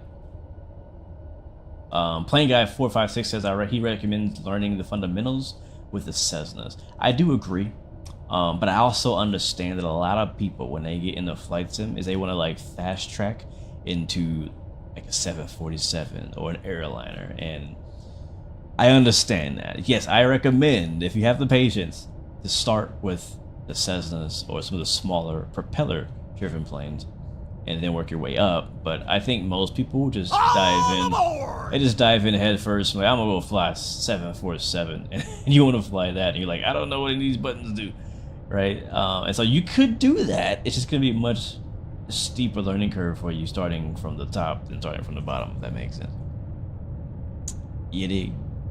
Yeah. So what's the performance as in frame rate, because the Phoenix slows down your game a lot? I mean, I have a beefy PC, so I don't personally see a lot of performance issues with the Phoenix myself, and I don't see any performance issues with this plane either. So I am honestly I'm not the person to ask because it's running great for me, but that does not guarantee it's gonna work great for you. I don't know how it's gonna work on your machine, so sorry, I can't really answer that. What are the top planes in Flight Sim in my opinion? Ooh, in all Flight Sim or just Microsoft Flight Sim? Let me know and then I'll answer that. Let me know and then I'll answer. You own both this and the Phoenix is bang for buck better than this plane for 99.9% of the people. Yes, agreed. Agreed. Again, this plane is great. Like, don't get me wrong. I've never said this was a crappy plane. This plane is on the same level as Phoenix, PMDG, INI builds. Matter of fact, it's above INI builds for sure. It more sits between Phoenix and PMDG, in my opinion, as far as like quality and like depth. So that means something. The only issue is that the timing. Like, there's already so much competition for A320s. Nobody wants another A320. Nobody wants to pay for another A320. And so it's just sadly the timing. If they had released this plane like 2-3 years earlier, which I know probably wasn't possible, but if they had done that, it'd be a completely different story. If the Phoenix did not exist, it'd be a completely different story, right?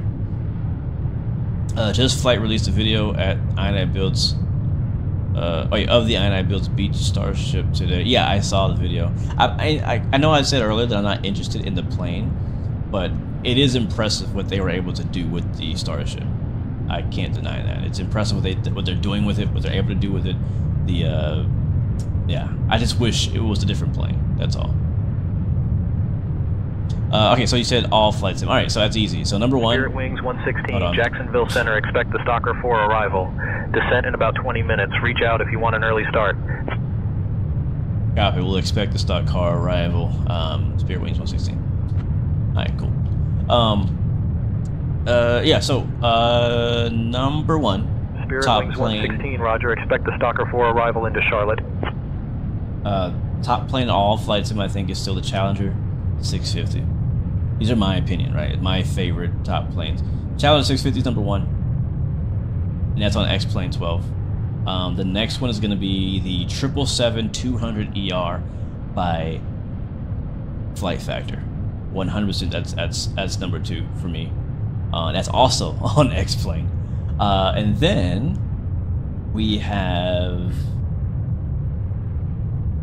not necessarily in this order, but the A2A Comanche is still one of my favorite planes to fly. That's on Microsoft Flight Sim 2020, technically, but it does work in 24 most of the time. And I love that plane, so I can't not mention that one. We'll also stick with some GA planes. The Black Square Beechcraft Duke is one of the best aircraft in all flight sim. Love that plane. And then we go to some airliners. Phoenix A320 family is still one of the top planes in all flights, in my opinion. Top Airbus for sure. Owls! Welcome to the chat. Speaking of Airbus, he was just flying 321 Neo by INI Builds earlier. I saw the stream. Good to see you, man. Hope you're having a good night. And are you out of school yet?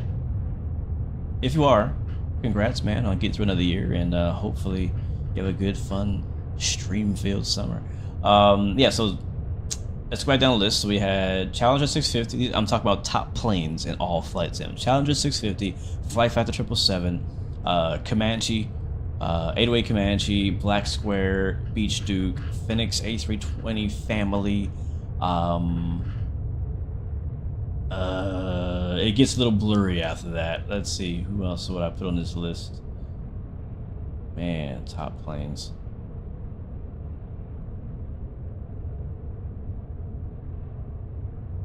I have iFly on my mind, but I don't know that they will fall right behind the Phoenix. They're definitely up there as my favorite planes, but I'm not sure if they would fall. I don't know that I would put it right after the Phoenix. I'm trying to think. Ooh, is that a plane underneath us? Just a contrail flying by? Man, I'm trying to think. And the 777 is pretty good. 200 from PMDG. That's up there for sure. The 350 is a good plane. I know it's like kind of like debatable how good of quality it is in the systems behind the scenes, but I really like that plane. I really like flying that 350. Yeah, I'll leave it there because after that they kind of get blurred as far as it goes between what planes am I enjoying the most, what planes are actually on paper just the best, and it kind of gets that line gets blurry after the Phoenix. Honestly, those are like the planes that I like. I would put on that list for sure. Why do your graphics look so much worse on 2024 compared to 2020?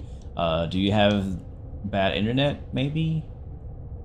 The way 2024 is rendered is a little bit different as far as like that. A lot of the data is streamed to you. But I'm not sure. It should look better, not worse than 2020. Unless you're getting pop-in. That's the main issue people usually have is pop-in. Man, look at this thing. Bro, if I took this screenshot right here and put a little sauce on it, a little salt, you wouldn't even know this was fake. You would think this was a real photo right here. Man, I love Flight Sim. Chat, don't you love Flight Sim? Gotta love Flight Sim. Yeah, nobody can beat the Phoenix, bro. Phoenix needs to hurry up with the BFU. BFU. What's a BFU? BFU. I should know that one. What the heck is BFU? BF. I don't know. All I want is a 320 Neo, man. 321 or yeah, 320 Neo, one of them. That's what I want. That is what I want. Big. Oh, is that the? Is that like? Is that the key? Is that the term for their next update? It's a big Phoenix update. Oh, okay, I didn't know that. Oh, chat. You know what I forgot? Tomorrow, as you guys see, there's supposed to be some sort of Synaptics A220 preview. I think I saw it on my Instagram. I'll definitely be tuning in for that. I hope it's like a whole like flight and all that. I'm not sure what they're doing, but I'm pretty hyped for that plane. I'm pretty hyped. I love the A220 in real life. Love the A220 in real life. Does GSX work good with the 321? Yes, it does. It does. Yeah, full flight would be sick, man. I don't know what they're planning on doing. It's some sort of like dev stream, I think is what it is, but all I want to hear is that it's coming like between now and FS Expo. That's what I want. I'm so tired of waiting for that thing. CST says tomorrow get ready to be let down by yet another teaser with no release window. Oh, you know, you're right about that. You know, I think that's most likely what's gonna happen. It's gonna be a bunch of hype and no release date. Be worse. It's gonna be worse than the GTA 6 trailers. Man. This is how I feel about that. I'm like, if you don't have a release date, if you don't know when it's coming out, I don't even want to know about it. That's how I feel about everything. I'm like, don't even tell me about it. Like, keep it a secret until you know it's ready to go. Like, I don't even want to know about it anymore. We've been waiting for planes. Like, let's go back to PMDG for a quick second. Did we not wait? What was it? 2.5, maybe 3 years for the PMDG 737 on 2020? And we thought, for those of us who were around Flight Sim before 2020, we thought the way that they were talking, they were gonna have like a plane drop like right after 2020 dropped. And we ended up waiting another 2-3 years, anticipating, talking about it. You know what I mean? And now we in 24, for those of us who were over here, waiting again for PMDG. I know I've been hard on them. I mean, don't get me wrong. I love PMDG. I love those guys. I know they're working hard, but I gotta say it.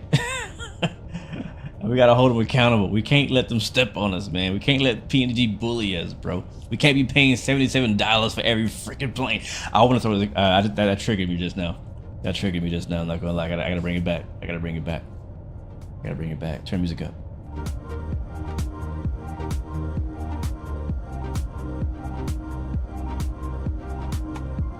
That's the spirit.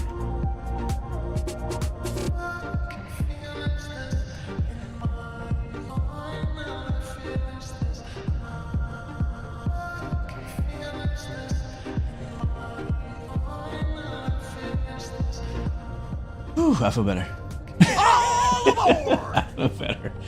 I feel better. I feel better. Thank you so much, Fly Denoa, for the sub. Welcome to the blue team, my friend. Welcome aboard, man.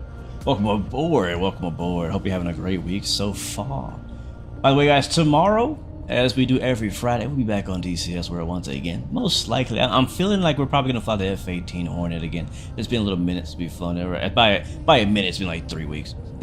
So I think we might fly that again. But don't be surprised if I hop in the F-16 or something. We'll be back with the JTF Mad Dogs tomorrow. So for those of you who like that kind of thing, that are into military ops and stuff like that, come back tomorrow, same time, same place, except we'll have weapons under these wings.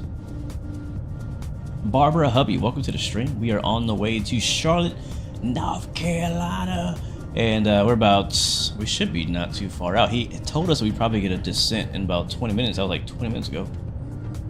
Let's see how far Valanta says we are. It says we're 24 minutes away from Charlotte. Currently flying over Savannah, Georgia. So yeah, we should be descending fairly soon. And no ATC in Charlotte, so we'll stick with Say Intentions, AIATC. If you are interested in Say Intentions, you can use the link down below in the description. This stream is supported by Say Intentions, so for those who care, make it happen. What do I use for a side stick? I use this baby right here. The old trusty, dusty. It's not really dusty. It's actually very clean. I keep my stuff clean. It's a Thrustmaster TCA Airbus side stick. It's just my preferred. I know a lot of you guys prefer the. He said, "Ew." I know a lot of you guys prefer the Wind Wing. I don't though. If you want, good night, man. See you, bro. I know a lot of you guys prefer the Wind Wing side stick. I'm just not one of them. I prefer the Airbus side stick. Or the Boeing, not Boeing. I prefer the Thrustmaster one. Speaking of, hold on. Let me come back to that. Ian Gonzalez in chat is asking, quick question: does Say Intention have specific traffic injector like beyond ATC? Yes, but it's still in early alpha. Not even early access. It's in early alpha right now, and we're not allowed to stream it. I have it, and is it turned on? Did I forget to turn it off? I'm not supposed to stream it, but a lot of people who are, I think, considered supporters or something like that have access to the live traffic injection. And yeah, it actually is turned on. I'll turn it off.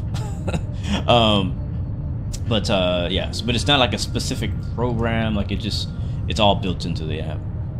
I actually like it a lot. I use it all the time. I have the Ursa. I just don't use it. In fact, I gave one away. I have two. I gave one away, but I still have one.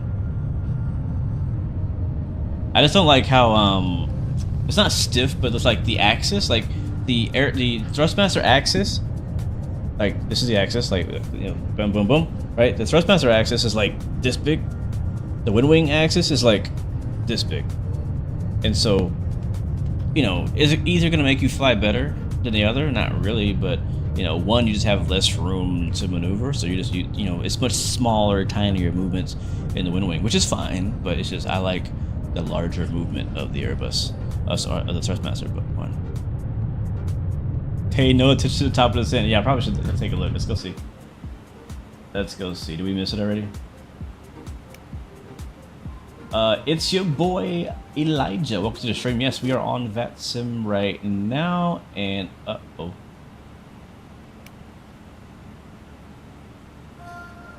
Where are we going? How do we end up going this way? Good thing we came in here. For some reason we're in heading mode and not following the flight plan. We didn't go too far off. We're just gonna go direct to checker. Oh, it's discontinuity, that's why.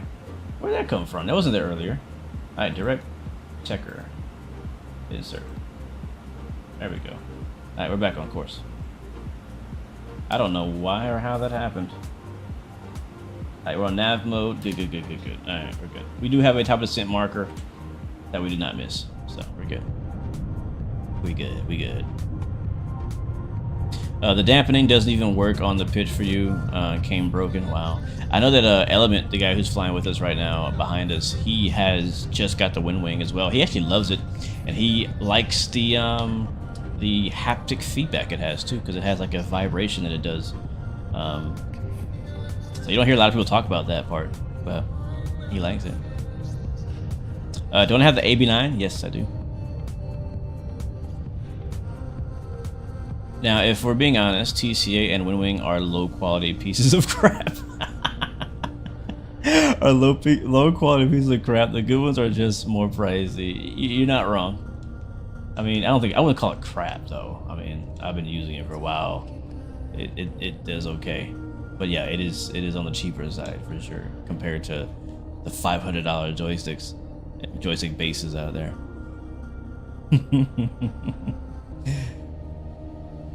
Now I know that I've heard V1. I think he just went to bed, but V1, I heard him say a long time ago that he liked the Warthog joystick for his. Originally, I think he switched to the AB9 now, but he liked the Warthog one because it was stiffer, it was larger, it was metal. Dawson, what's the longest flight I've ever done? I want to say 16, 17 hours. I think maybe 18. How long is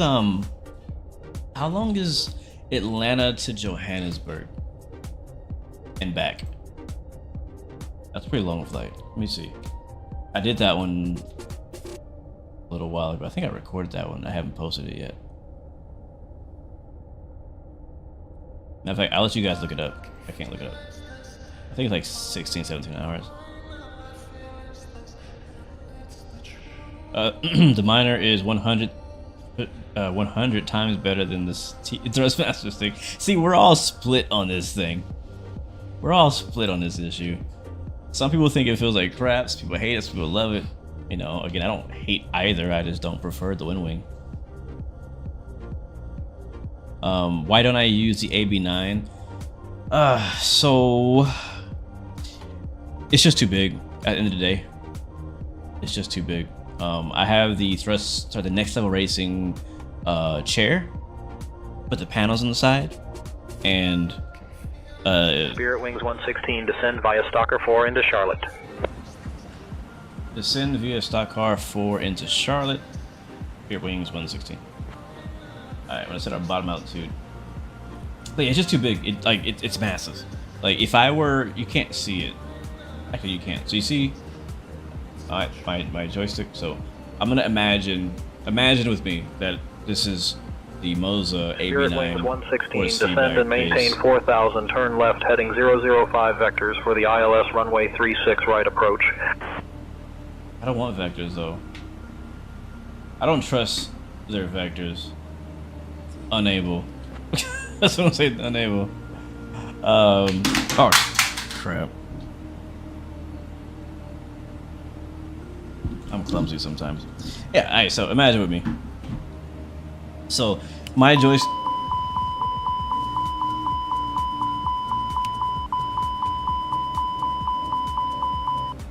Okay. Apparently there's a flap button on here that I just pressed on accident.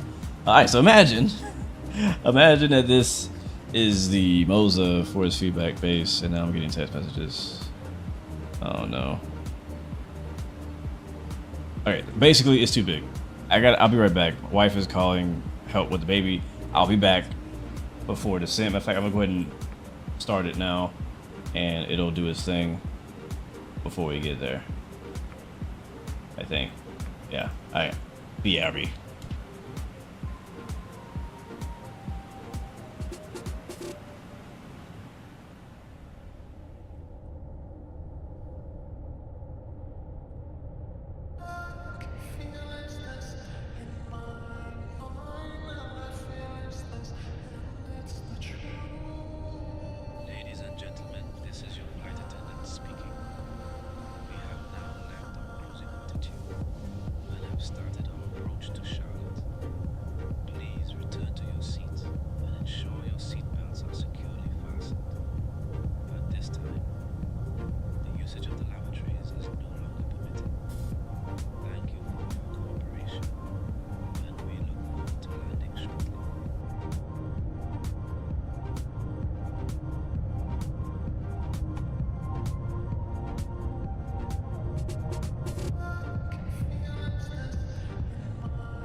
Captain Blue, we have a situation in the cabin. A passenger in row 12 has suddenly collapsed and appears to be suffering a stroke. They were feeling fine just a few moments ago, but then they started complaining of severe dizziness and weakness before losing consciousness. I have called for assistance from the crew, and we are currently monitoring the situation. Please advise on further actions.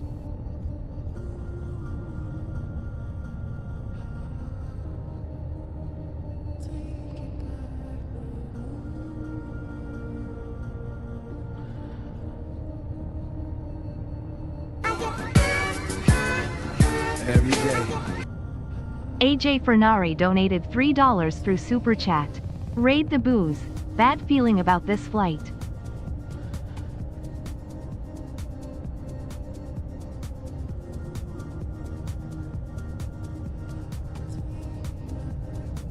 Spirit Wings 116, turn left, heading 360.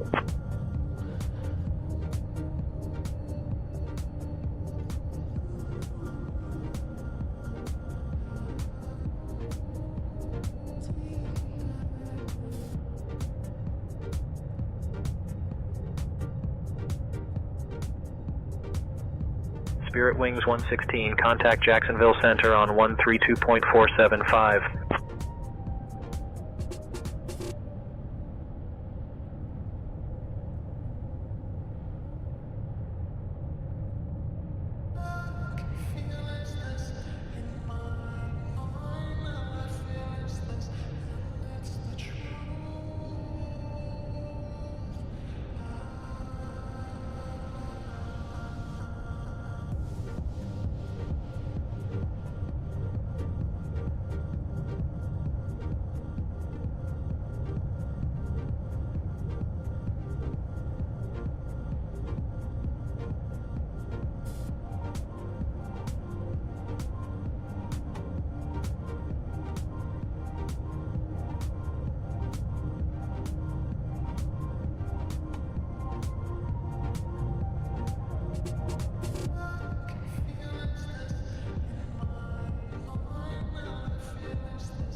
Alright, I'm back.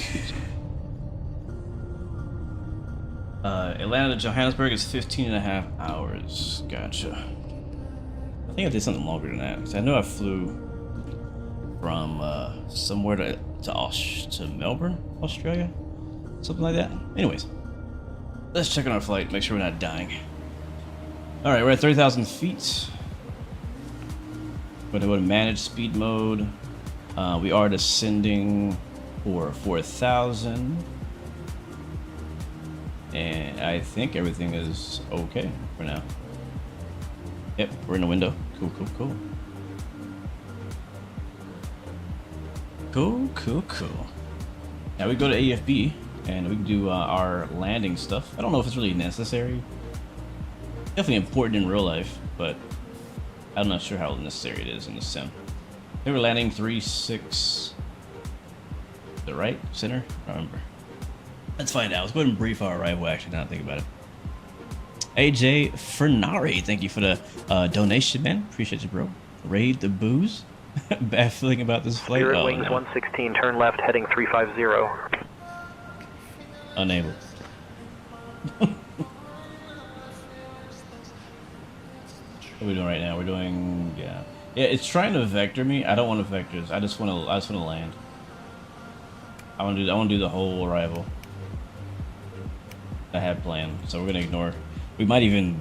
I don't want to turn it off, but I definitely don't want to do whatever he's asking me to do. Spirit Wings 116, contact Jacksonville Center on 124.075. Not a passenger going through it while captain is doing baby work. Did something happen? The flight attendant call for an emergency or something? That happens sometimes. Let me check on her. Hey, we just began our descent. Is everything okay back in the cabin? Let's see.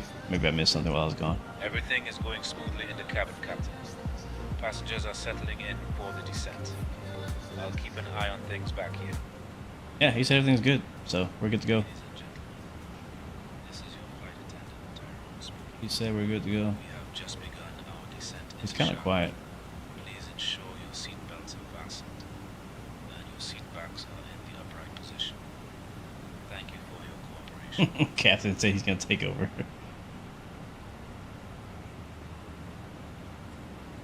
The toilet's now blocked. Oh my god.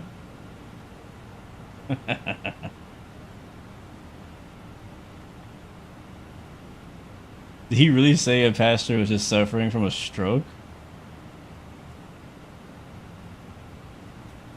Hold on, let me see. Hey, did you just say that a passenger was suffering from a stroke?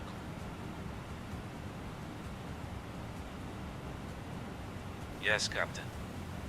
A passenger in row 12 collapsed and appears to be suffering from a stroke. We are monitoring the situation closely and have called for assistance from the crew.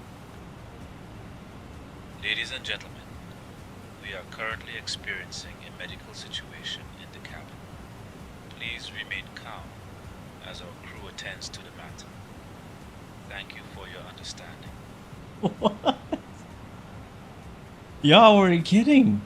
I'll walk away for 5 minutes and somebody has a stroke in my cabin.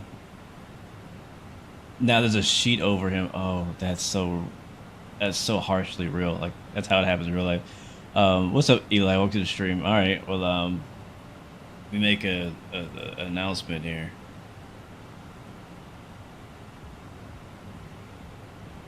Let me make an announcement here. Ladies and gentlemen, flight deck, this is your captain speaking. We seem to have a medical emergency on board.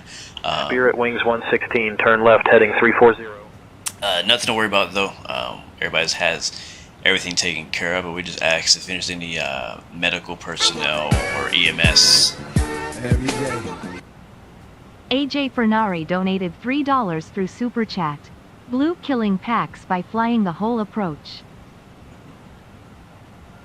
This is a doctor on board. Please press your flight attendant button immediately. Thanks for flying, Spirit.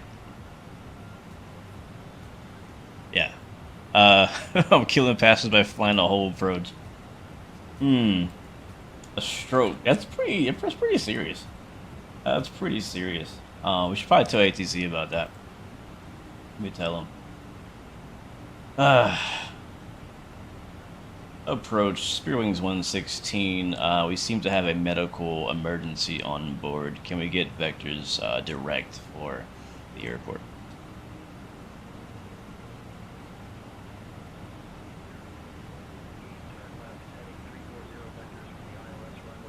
Right approach.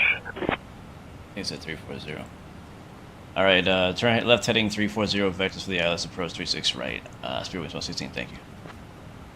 All right, guys. I guess we're gonna go ahead and do that then. 340.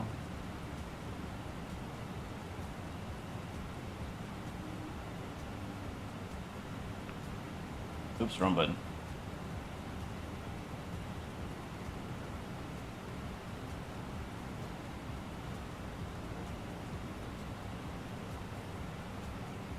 There we go. All right, 340 is now set. Turning left, and can I get the passenger's name that's having a stroke? If they know it. The passenger's name is not available at the moment, Captain. We are currently attending to the situation and will keep you updated. Not a problem. I've already talked to ATC, and they're going to get us into the airport early, and I'll already let the ground know that we have a medical emergency on board. So, Barbara, so I'm using an AI program called Say Intentions.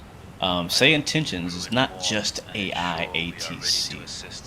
It's also provides AI flight attendant, an AI co-pilot, let me see, an AI tour guide, AI search and rescue ops. There's a bunch of different AI uses that they use for Say Intentions. It's all really cool. So that's why I personally prefer it over Beyond ATC, is because for one, I feel like the ATC is better in my opinion. That's just my opinion.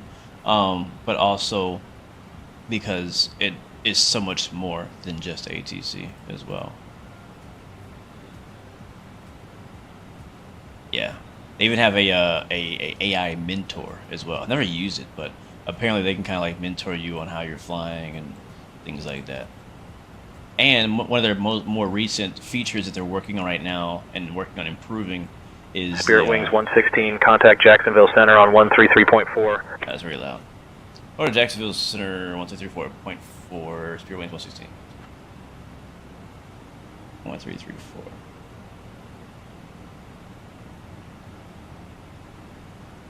Just 4? Yeah. Are we still talking to Jacksonville read back out here? Jacksonville Center, Spirit Wings 116 is descending, passing flight level 220. It's cool. I like to. 116 Jacksonville Center. Good evening. If you watch my streams, I like to kind of mess with the AI flight attendants quite a lot. I like to ask them for weird things and put them through weird scenarios. You know. Now this one. So what also happens is that randomly from time to time there is a chance of like kind of dynamic like emergencies to happen in the cabin. So and you can actually turn up how often this happens. But there's a chance that the cabin crew, like today, will say, hey, there is a passenger in the back who's going through a stroke. Or they might just say, hey, there's a passenger in the back who's causing trouble or something like that. And it can happen at any phase of flight. It can happen, you know, at cruise. Sometimes it happens before takeoff. And then you can, obviously, it's your choice to role play that if you want. You can land early, turn around, delay your flight, various things like that, or you could just completely ignore it. So I like to play along with it when I can.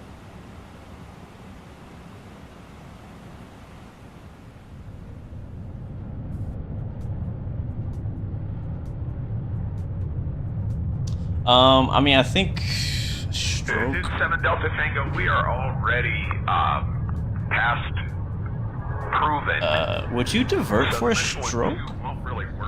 I mean, I know stroke is pretty. I mean, if you have it under control, it's not life-threatening. Am I wrong about that? I'm trying to think if a stroke would be diversion-worthy. Now, I mean, we're already descending for our destination, so we're not far. But like, if we were like in the middle of a flight, at cruise, will we divert for a stroke? I'm not really sure. Benji says yes. Okay. Well, let's run through that scenario. I'm not actually going to divert today. We're going to Charlotte. But if we were to divert, where would we go? We're currently, I mean, we're not far from Charlotte.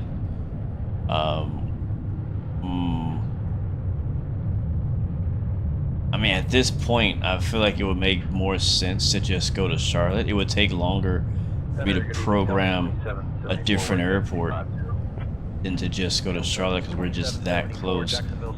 But if I had decided to divert back when we initially got the stroke call, we could have went to Columbia, South Carolina, Florence, South Carolina.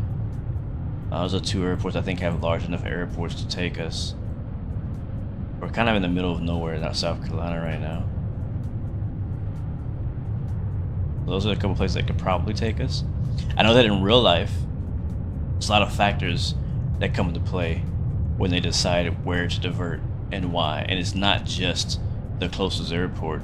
It also obviously depends on the nature of the emergency and the diversion, right? But I know that in some cases, if it's not like a major emergency and they can go a little farther, they also kind of find out like, all right, where do we have a Spirit gate, right?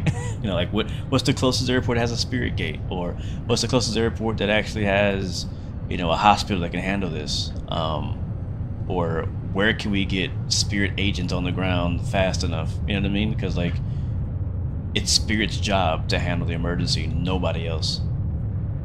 And that's how it is in the airlines. When there is an emergency on a plane, I mean, yes, obviously the airport has to handle like fires and, you know, things like that. ATC has to get you there. But as far as like the customer service aspect of it, the people aspect of it, the passenger aspect of it, it's up to the airline to organize all that stuff. Now, sometimes they will contract other airlines or other contract companies to handle that for them if it's somewhere that they don't have a base at. But yeah, it's that's the airline's responsibility to kind of, they have a name for it. I remember I went through a whole training when I was working at the airport about that. I think it's called a go team. or something like that. I think they have like a team of people that if something goes wrong, these people are dispatched to the location of the emergency immediately, no matter where it is. Basically on call all the time. And the Jacksonville Center, American 245 with you, flight level 350. How many emergencies have I had to date? This is probably only my second or third I've actually had with Say Intention so far. Passenger names are mandatory, so beyond ATC falls. What do you mean? I did ask if there's a doctor on board, and we didn't get anybody. Nobody said anything. Let's get the weather, and we'll brief. Spirit Wings 116, Jacksonville Center, turn right heading 360. Right heading 360, Spirit Wings 116. Yeah, I don't know where he's sending me because we were already direct to the airport. We'll see. We're passing 16,000 feet. I think our altitude is okay. I think. I don't know where he's vectoring me to, but maybe around traffic, possibly. All right, let's brief it. So, ILS 36 right is what we're doing today. Localize is 108.9. Let's put that in actually. Let's do that.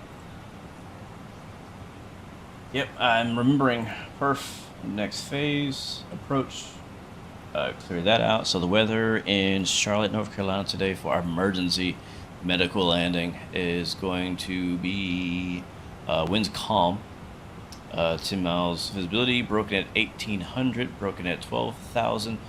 Temperature is 2.20, altimeter is 3003. Contact Charlotte approach on 125.35. 12535, Spirit Wings 116.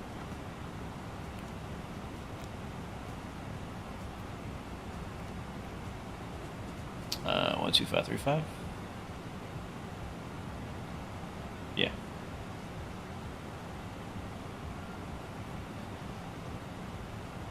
One, 2, 5, 3, 5. And we'll get the ATIS also. We got the weather. Alright. Approach Spirit Wings 116.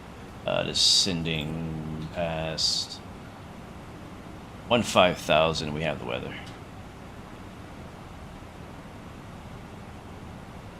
Spirit Wings 116. Charlotte approach. Good evening. Charlotte altimeter 29.901. Expect the ILS runway 36 right approach into Charlotte.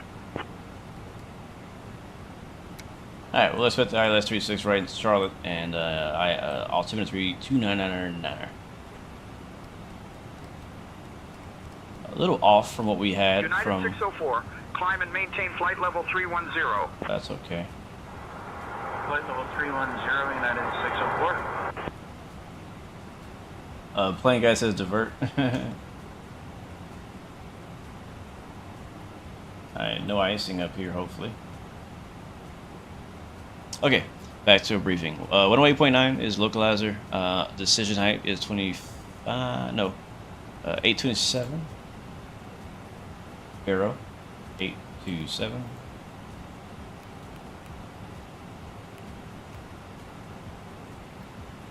Temperature in Charlotte tonight was 22. Winds calm. Alright, that's all set. Flight plan not really needed because we are getting vectors for landing. But we'll go ahead and get the ILS up there. And we're sitting for 4,000. Climb and maintain flight level 260. Flight level 260, 49 Echo. 49 Echo, contact Atlanta Center on 133.15. They have us vectored this way, 315, but we should have us turning left here in a little bit to capture the localizer. We're a bit high though. We need to be at 6,000 feet at Hickam. And we're almost at 10. Alright, lights on at 10,000 feet. Alright, chat, remember we do not have an APU, so we will not be able to shut the engines off at the ramp until they plug in the GPU.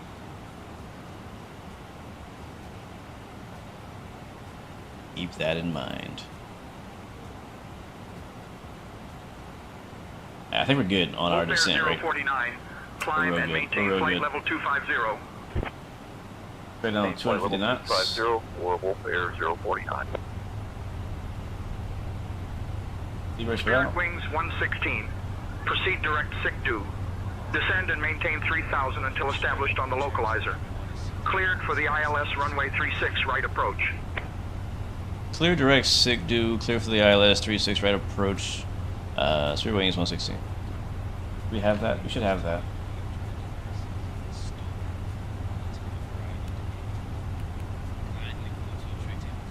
There it is. Insert nav. Nav.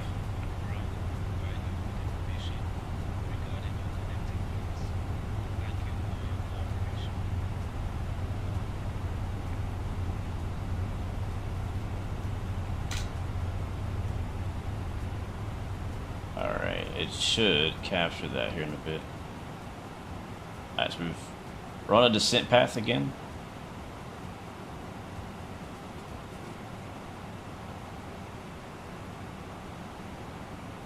Looks like nav mode's on. Yeah, nav mode's on. Cool, cool, cool. Man, this looks good. Looks real good.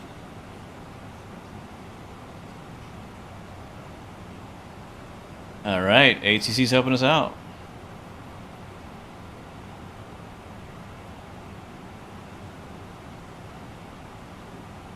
In-op approach on Spirit flight.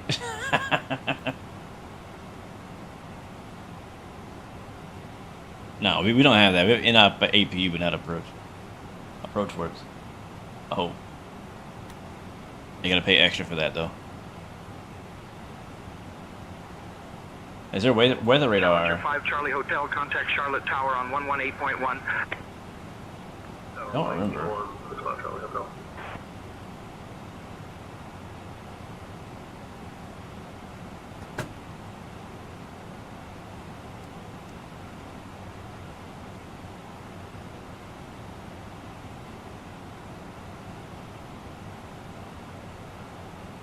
I don't think so.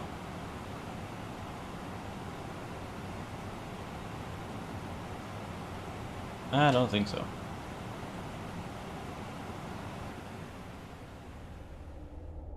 Alright, chat, this is the situation. We are approaching Charlotte, North Carolina. We do have a passenger on board who had a stroke about 20 minutes ago, was it now? Probably. ATC is giving us direct vectors for landing on 36 right rather than flying the full approach. Flight level 360, American 1827. We've already let 1727, contact Atlanta Center on 133.15. We've already let ops know that we have a passenger who needs medical attention, and they were meeting her or him or her on the ramp. So once we park at the gate, we will have to ask the passengers to stay in their seats and wait for our sick or injured passenger to get off first so they can get medical attention, and then we'll continue boarding after that. Alright, we're at 4,000 feet and about 10 miles early.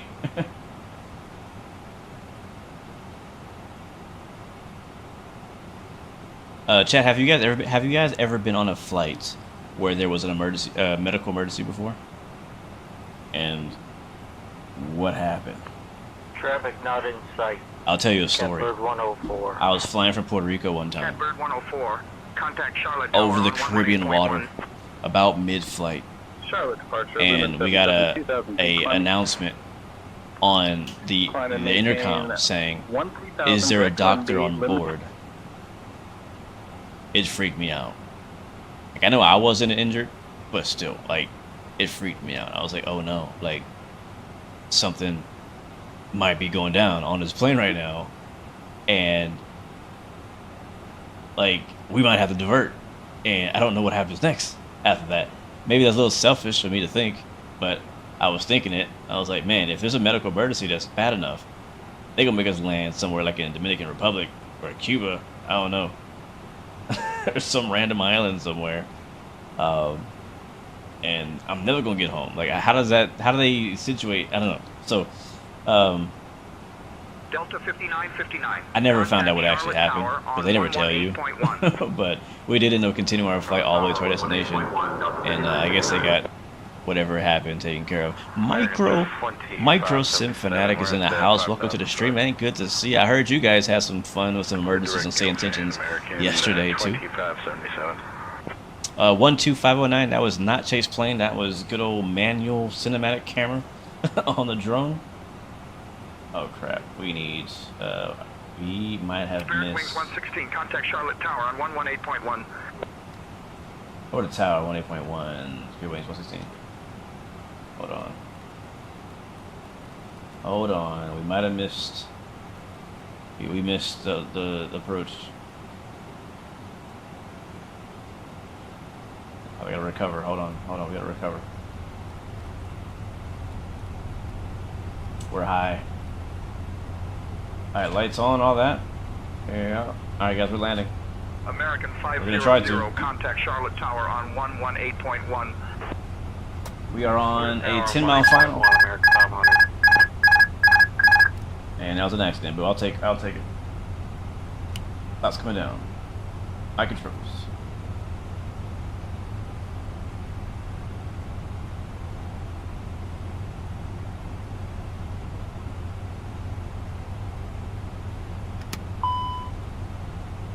I throttle as well. 2,500.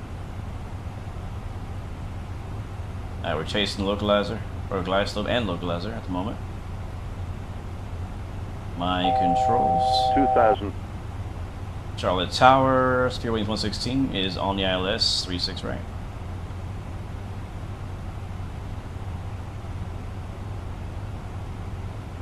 We're very high. Wings 116 cleared for the ILS runway 36 right approach. We're very high. Oh my god, the airport's right there. Oh my god. We gotta go around. We have to. We have to. This is an unstable approach.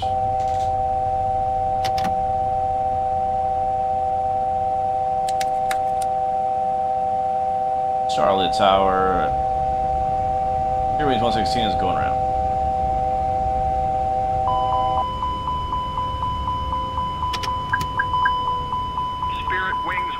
Roger. Execute the published missed approach procedure.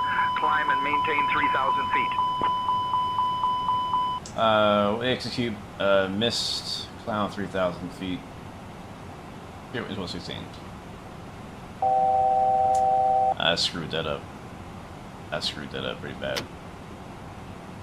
Okay, I'll throw it back on.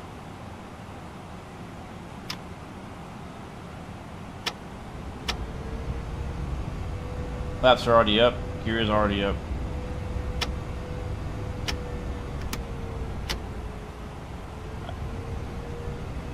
Throttle detents are kind of sketchy. There's 3,000 feet. Make the right turn. Still flying it.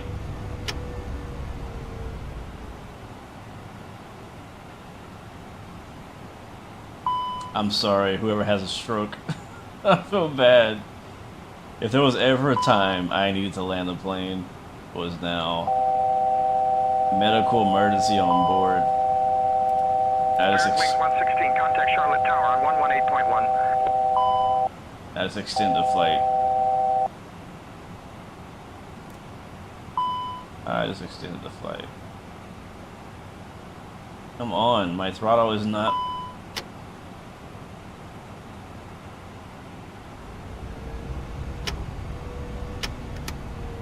American 495, contact Charlotte Tower on 118.1. To the tower, American 495. 49 Echo. Climb and maintain flight level 220. Oh, have you seen it right there, Charlotte? Passing through 2,000. Alright, I'm just gonna do manual throttle because auto throttle is not working. Alright, there's Charlotte downtown.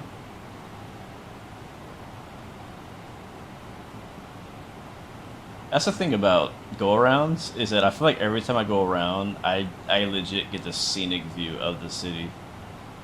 A place that I probably would never have seen if we had just landed, because we weren't flying over that for our approach.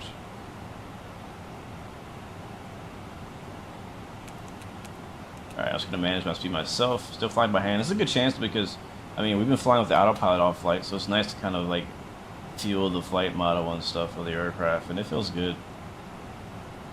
I think it feels good.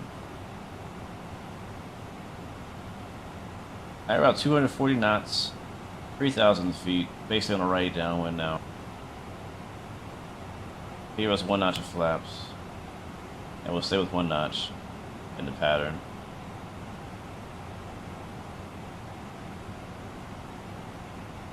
Alright, that's good right there.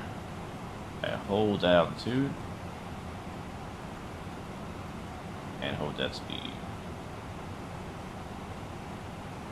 Alright, I'm going to try it again. So, where I went wrong there is I wasn't paying attention, which is usually where I make mistakes, is just not paying attention. I wasn't paying attention, and I didn't change my altitude to continue descending.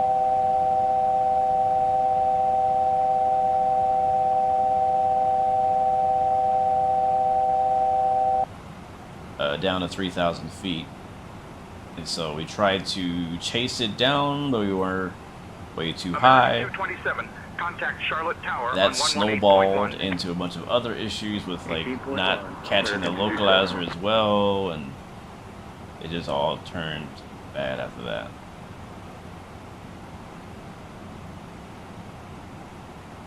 Yep, auto brake is on medium.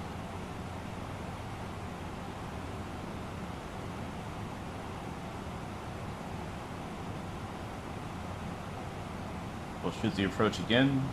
ILS should still be programmed, and then we'll call final again.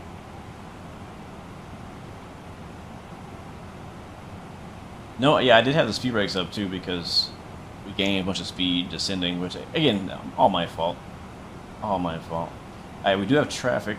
Looks to be on final here at 1800, so we're gonna sequence ourselves behind him.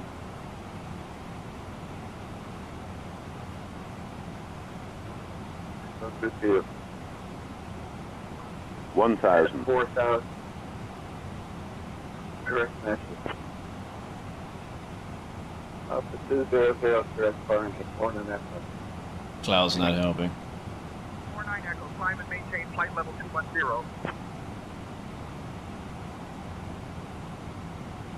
Alright, the other aircraft is at our 3 o'clock, which is off directly to our right. And passing backwards, we're going to go ahead and turn our base now.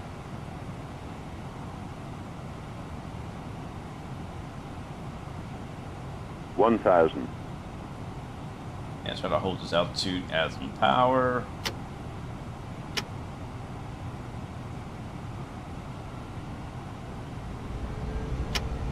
Again, I have auto throttle turned off. I'm flying the Airbus right now like a Boeing by hand. With the Thrustmaster Airbus stick that you guys hate. I'm actually really looking forward to the Wind Wing throttle set. So I'm looking forward to that a lot.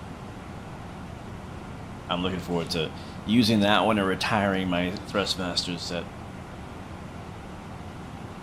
Spirit Wings 116, contact Charlotte Tower on 118.1. Over the tower, Spirit Wings 116. I think we're already on that frequency.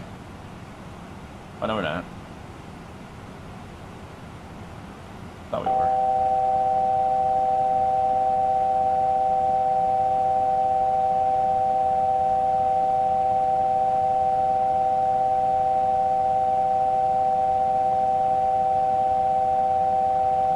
Multitasking. Hold on.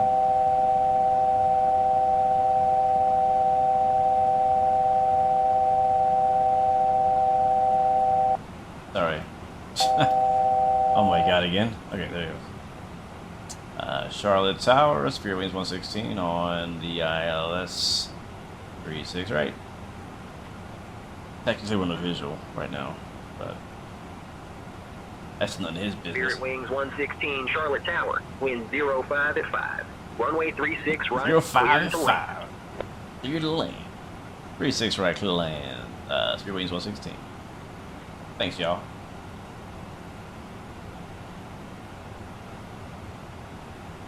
Alright, power back. I'm not getting my ILS this time, but here comes the gear. We're 5 miles out. And this approach doesn't look much better. I'm not gonna hold you. 36 right should be on the right side. I see it. I see it. There's flaps 2. It's like the pappy lights on the right side. Sierra Bravo, welcome to Charlotte. Contact ground on 121.8. A little high still. Ground on 121.8, that was 00 Bravo, so long. And flaps full. Gears down, indicating 3 green. Flaps in motion. Arm the babies. Alright, let's do it. Let's see if replay mode works on this plane.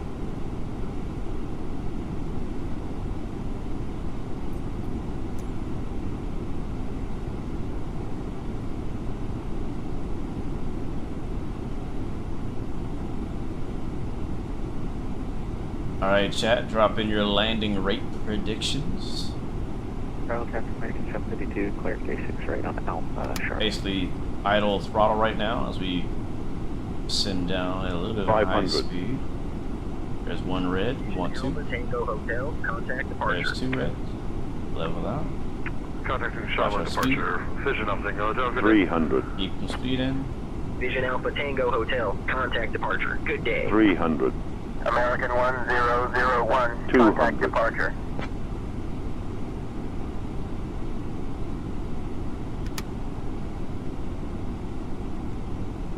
$100. 50, 40, 30, 20, retard 10, 5.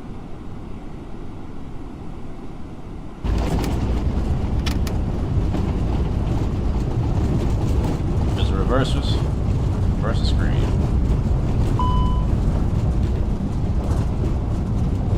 A 60 knots.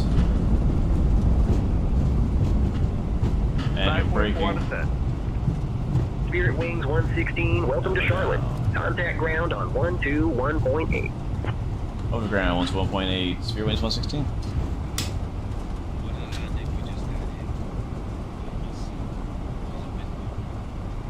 I thought we were gonna make that one, we didn't.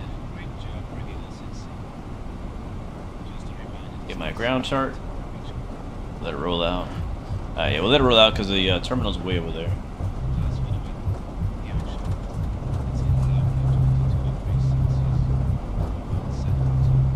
You can hear the brakes apparently. Alright, we'll take this high speed right here.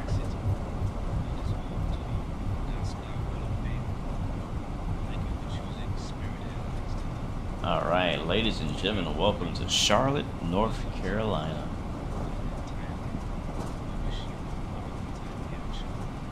I actually have a lot of family out here in North Carolina.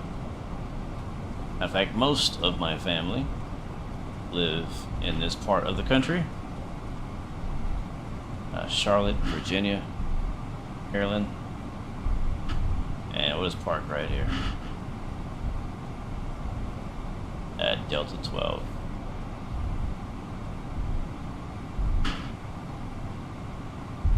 Alright, EMS will be on the gate waiting for us. That's good. Brakes set. Again, do not shut the engines off until we get the GPU connected, because we do not have an APU. Let's go to connections. Cocks on. AJ Fernari donated $2 through Super Chat. He's dead, Jim. He's Bones dead. McCoy. I hope not. I hope not, because it's going to be on me.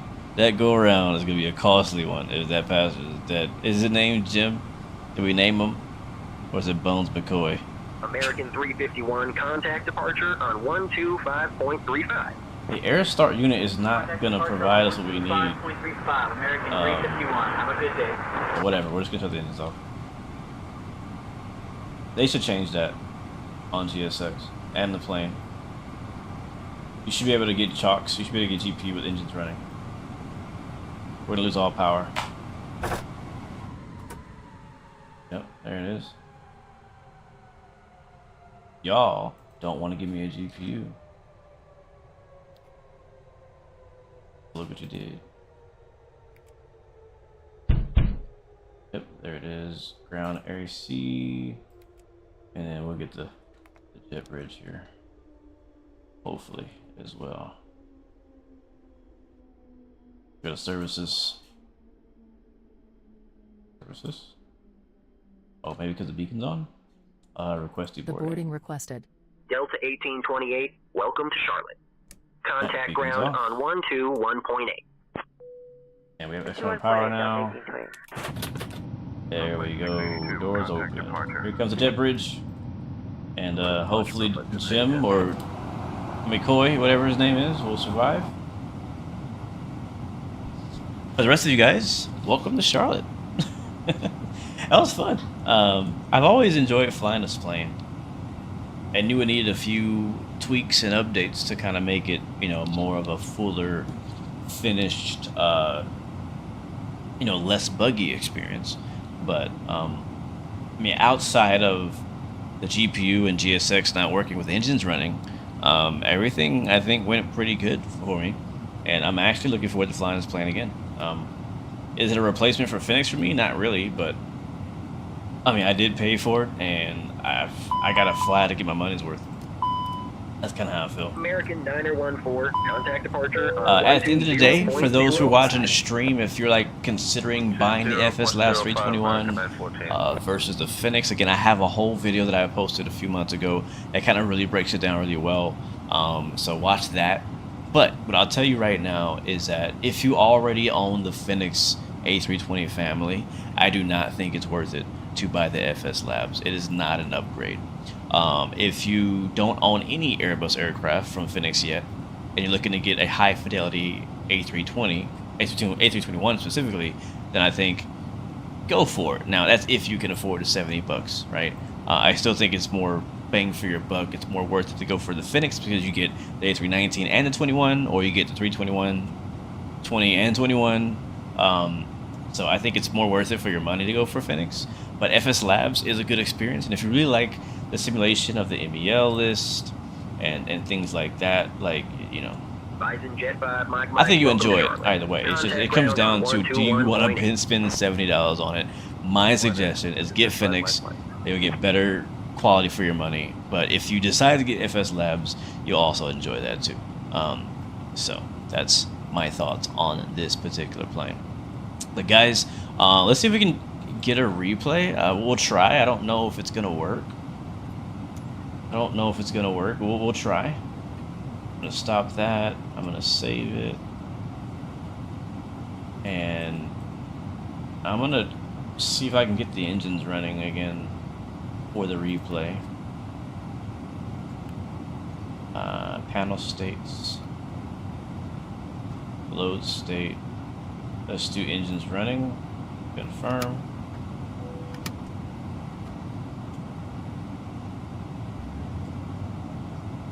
We'll get off of VATSIM. Again, shout out to Element for flying with me today. Also, shout out to Say Intentions ATC for giving us some constant ATC along our full route of our flight. Again, if you're interested in trying Say Intentions for yourself, there's a link in the description. I believe there is a free version as well. The voices are just not as good of a quality. As far as our landing rate, we got a 144. So not too bad. Final flight times are around an hour 52 minutes. We're still on schedule from what we expected. That's actually exactly what we planned for, was an hour 55. So we're 3 minutes early today. All right, I think, yeah, the engine's running. I don't know. Let's go ahead and hit play. I think this was the go around. 1,000. No, this is the last one, right? Yeah, I guess this is a good approach right here. Yeah. Alright, let's see if we can Don't sink. Outside. Alright, this is our landing into Charlotte.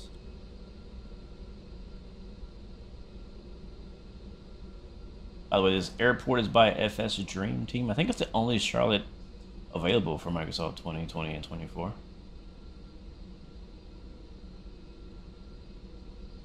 But the approaches weren't great. Neither was our first or second approach very good, but I think all things considered, we saved it. Kind of floated it from what I remember. Let's see if we floated here. Yeah, so we floated there. I think we put a little too much float, but it wasn't too bad. I think if I would have put the nose down a little bit more, it would have set down naturally. But we just put a little bit too much pitch up on that flare. But again, this is what happens when you've not landed a plane in a while. You don't remember or know how the aircraft's going to react to your input. So I did the exact same thing in a Phoenix. I probably would have floated even longer. Or I would have smashed it. I don't remember if the Phoenix is nose heavy or not. Just rewind that back. I'm actually surprised that the replay worked.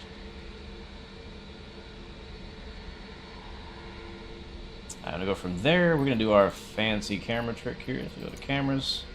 I'm gonna reset our camera. Lower the camera to just by the belly. Around there. That works. I think. Yeah, that works. I go drone lock mode and then turn off drone follow mode. X out of that. And zoom in.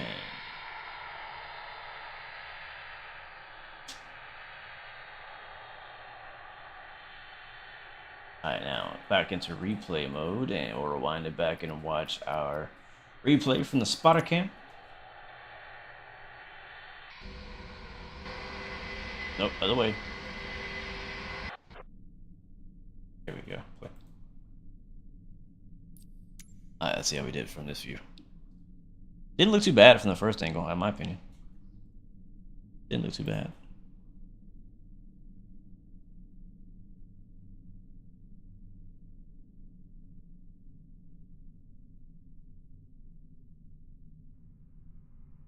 It's a shame that Parallel 42 kind of discontinued their sim effects.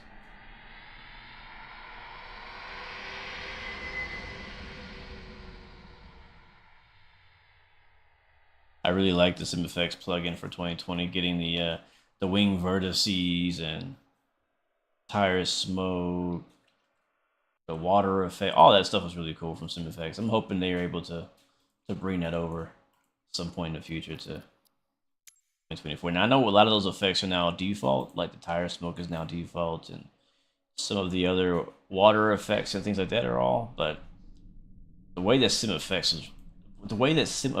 did it was really nice.